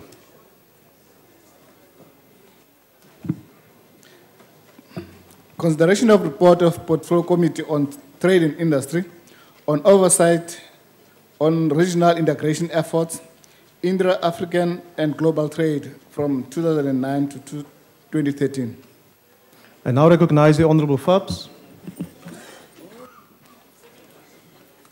It's not often I come twice in a row. Thank you, Honourable Speaker. As already put out very clearly, this is the regional integration, intra-African and global trade. Honourable Chairperson, I see I was given 8 minutes and it says here I've only got 4.47 left and I haven't spoken for 10 seconds. Honourable Member, you had 5 minutes. Right, well, that's a new one on me. This policy was strategically formulated to grow the domestic economy to address South Africa's developmental goals. It can be seen as a vehicle to integrate the African economy and accelerate intra-African trade. In this way, the committee is of the view that the objective of creating policy space and accelerating intra-African trade will benefit from the diversification of trade relations to the US and South-South, and of course BRICS and the ASEAN countries. So what we are saying is that this is the first explicit South African trade policy and strategic framework, and it is underpinning the Industrial Policy Action Plan, which works with the New Growth Path and the National Development Plan. Agricultural issues have been effectively addressed here so that we address them in a manner that will accelerate and bring back the growth of agro-industry itself. The complementary tools to tariffs for creating a business environment for economic growth includes the infrastructure development. With respect to investment, which is also aligned to the trade, we realize that the previous sort of bits, the former generation bits, were not exactly suitable. In fact, East and West, North and South all agree on that principle. So what we are looking for here and looking at is a new approach to the agreements, and that is the Promotion and Protection of Investment Bill, which will provide a domestic regulatory framework. Competition is certainly looked at very seriously, and we're looking at non-tariff, not only addressing this on a tariff issue. Of course, we realize, and so does the rest of Africa, that industrialization is a complementarity activity. We need to work together, and there is broadly that agreement that we will do so as all countries in Africa itself. And that is including, of course, the COMERSA, EAC, SADC Free Trade Agreement, and the tripartite agreement, which was launched, but when I say was launched, was germinated, the initiative was there. We are still just negotiating the final phases of this. But one thing is clear, and that it is absolutely important that we work together in this if we're going to succeed as a region itself. With respect to all our international agreements, South Africa is not ignoring traditional ties, but simply saying, let us diversify the trade basket. One of the issues the committee made very, very clear is that we need to shift the investment policy away from the first generation bilateral investments to a more comprehensive domestic investment framework. Secondly, the DTI should strengthen efforts to promote exports and investment through active participation at strategically located exhibitions and working, of course, with DIRCO to ensure that we can provide a platform to sell our products here. Regional integration is imperative for the long-term growth of South Africa in achieving its developmental goals and the harmonization of trade and other related policies within the South African Customs Union. The committee recognized that there was a need for the realignment of global policies and a shift in trading patterns. We cannot ignore the shift that is taking place. And finally, Chairperson, the committee would like to extend to the Minister and the DTI thanks for its active cooperation here, and I would certainly like to thank all members of the Portfolio Committee of Trade and Industry for their active participation in producing and bringing to this House robust, sound legislation and oversight reports. I thank you. Thank you, Honourable Member. I now recognise the Honourable the Chief Whip of the Majority Party. Honourable House Chair, I move that the report be adopted. The motion is that the report be adopted. Are there any objections? No objections. Agreed to. The Secretary will read the last order of the day. Consideration of report of Portfolio Committee on Transport on oversight visit to Airports Company South Africa, AXA, on 18th September 2013. I now recognize the Honourable the Chief Whip of the Majority Party. Honourable House Chair, I move that the report be noted. The motion is that the report be noted. Are there any objections? No objections. Agreed to. That concludes the business for the day, and the House is adjourned.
Gracias.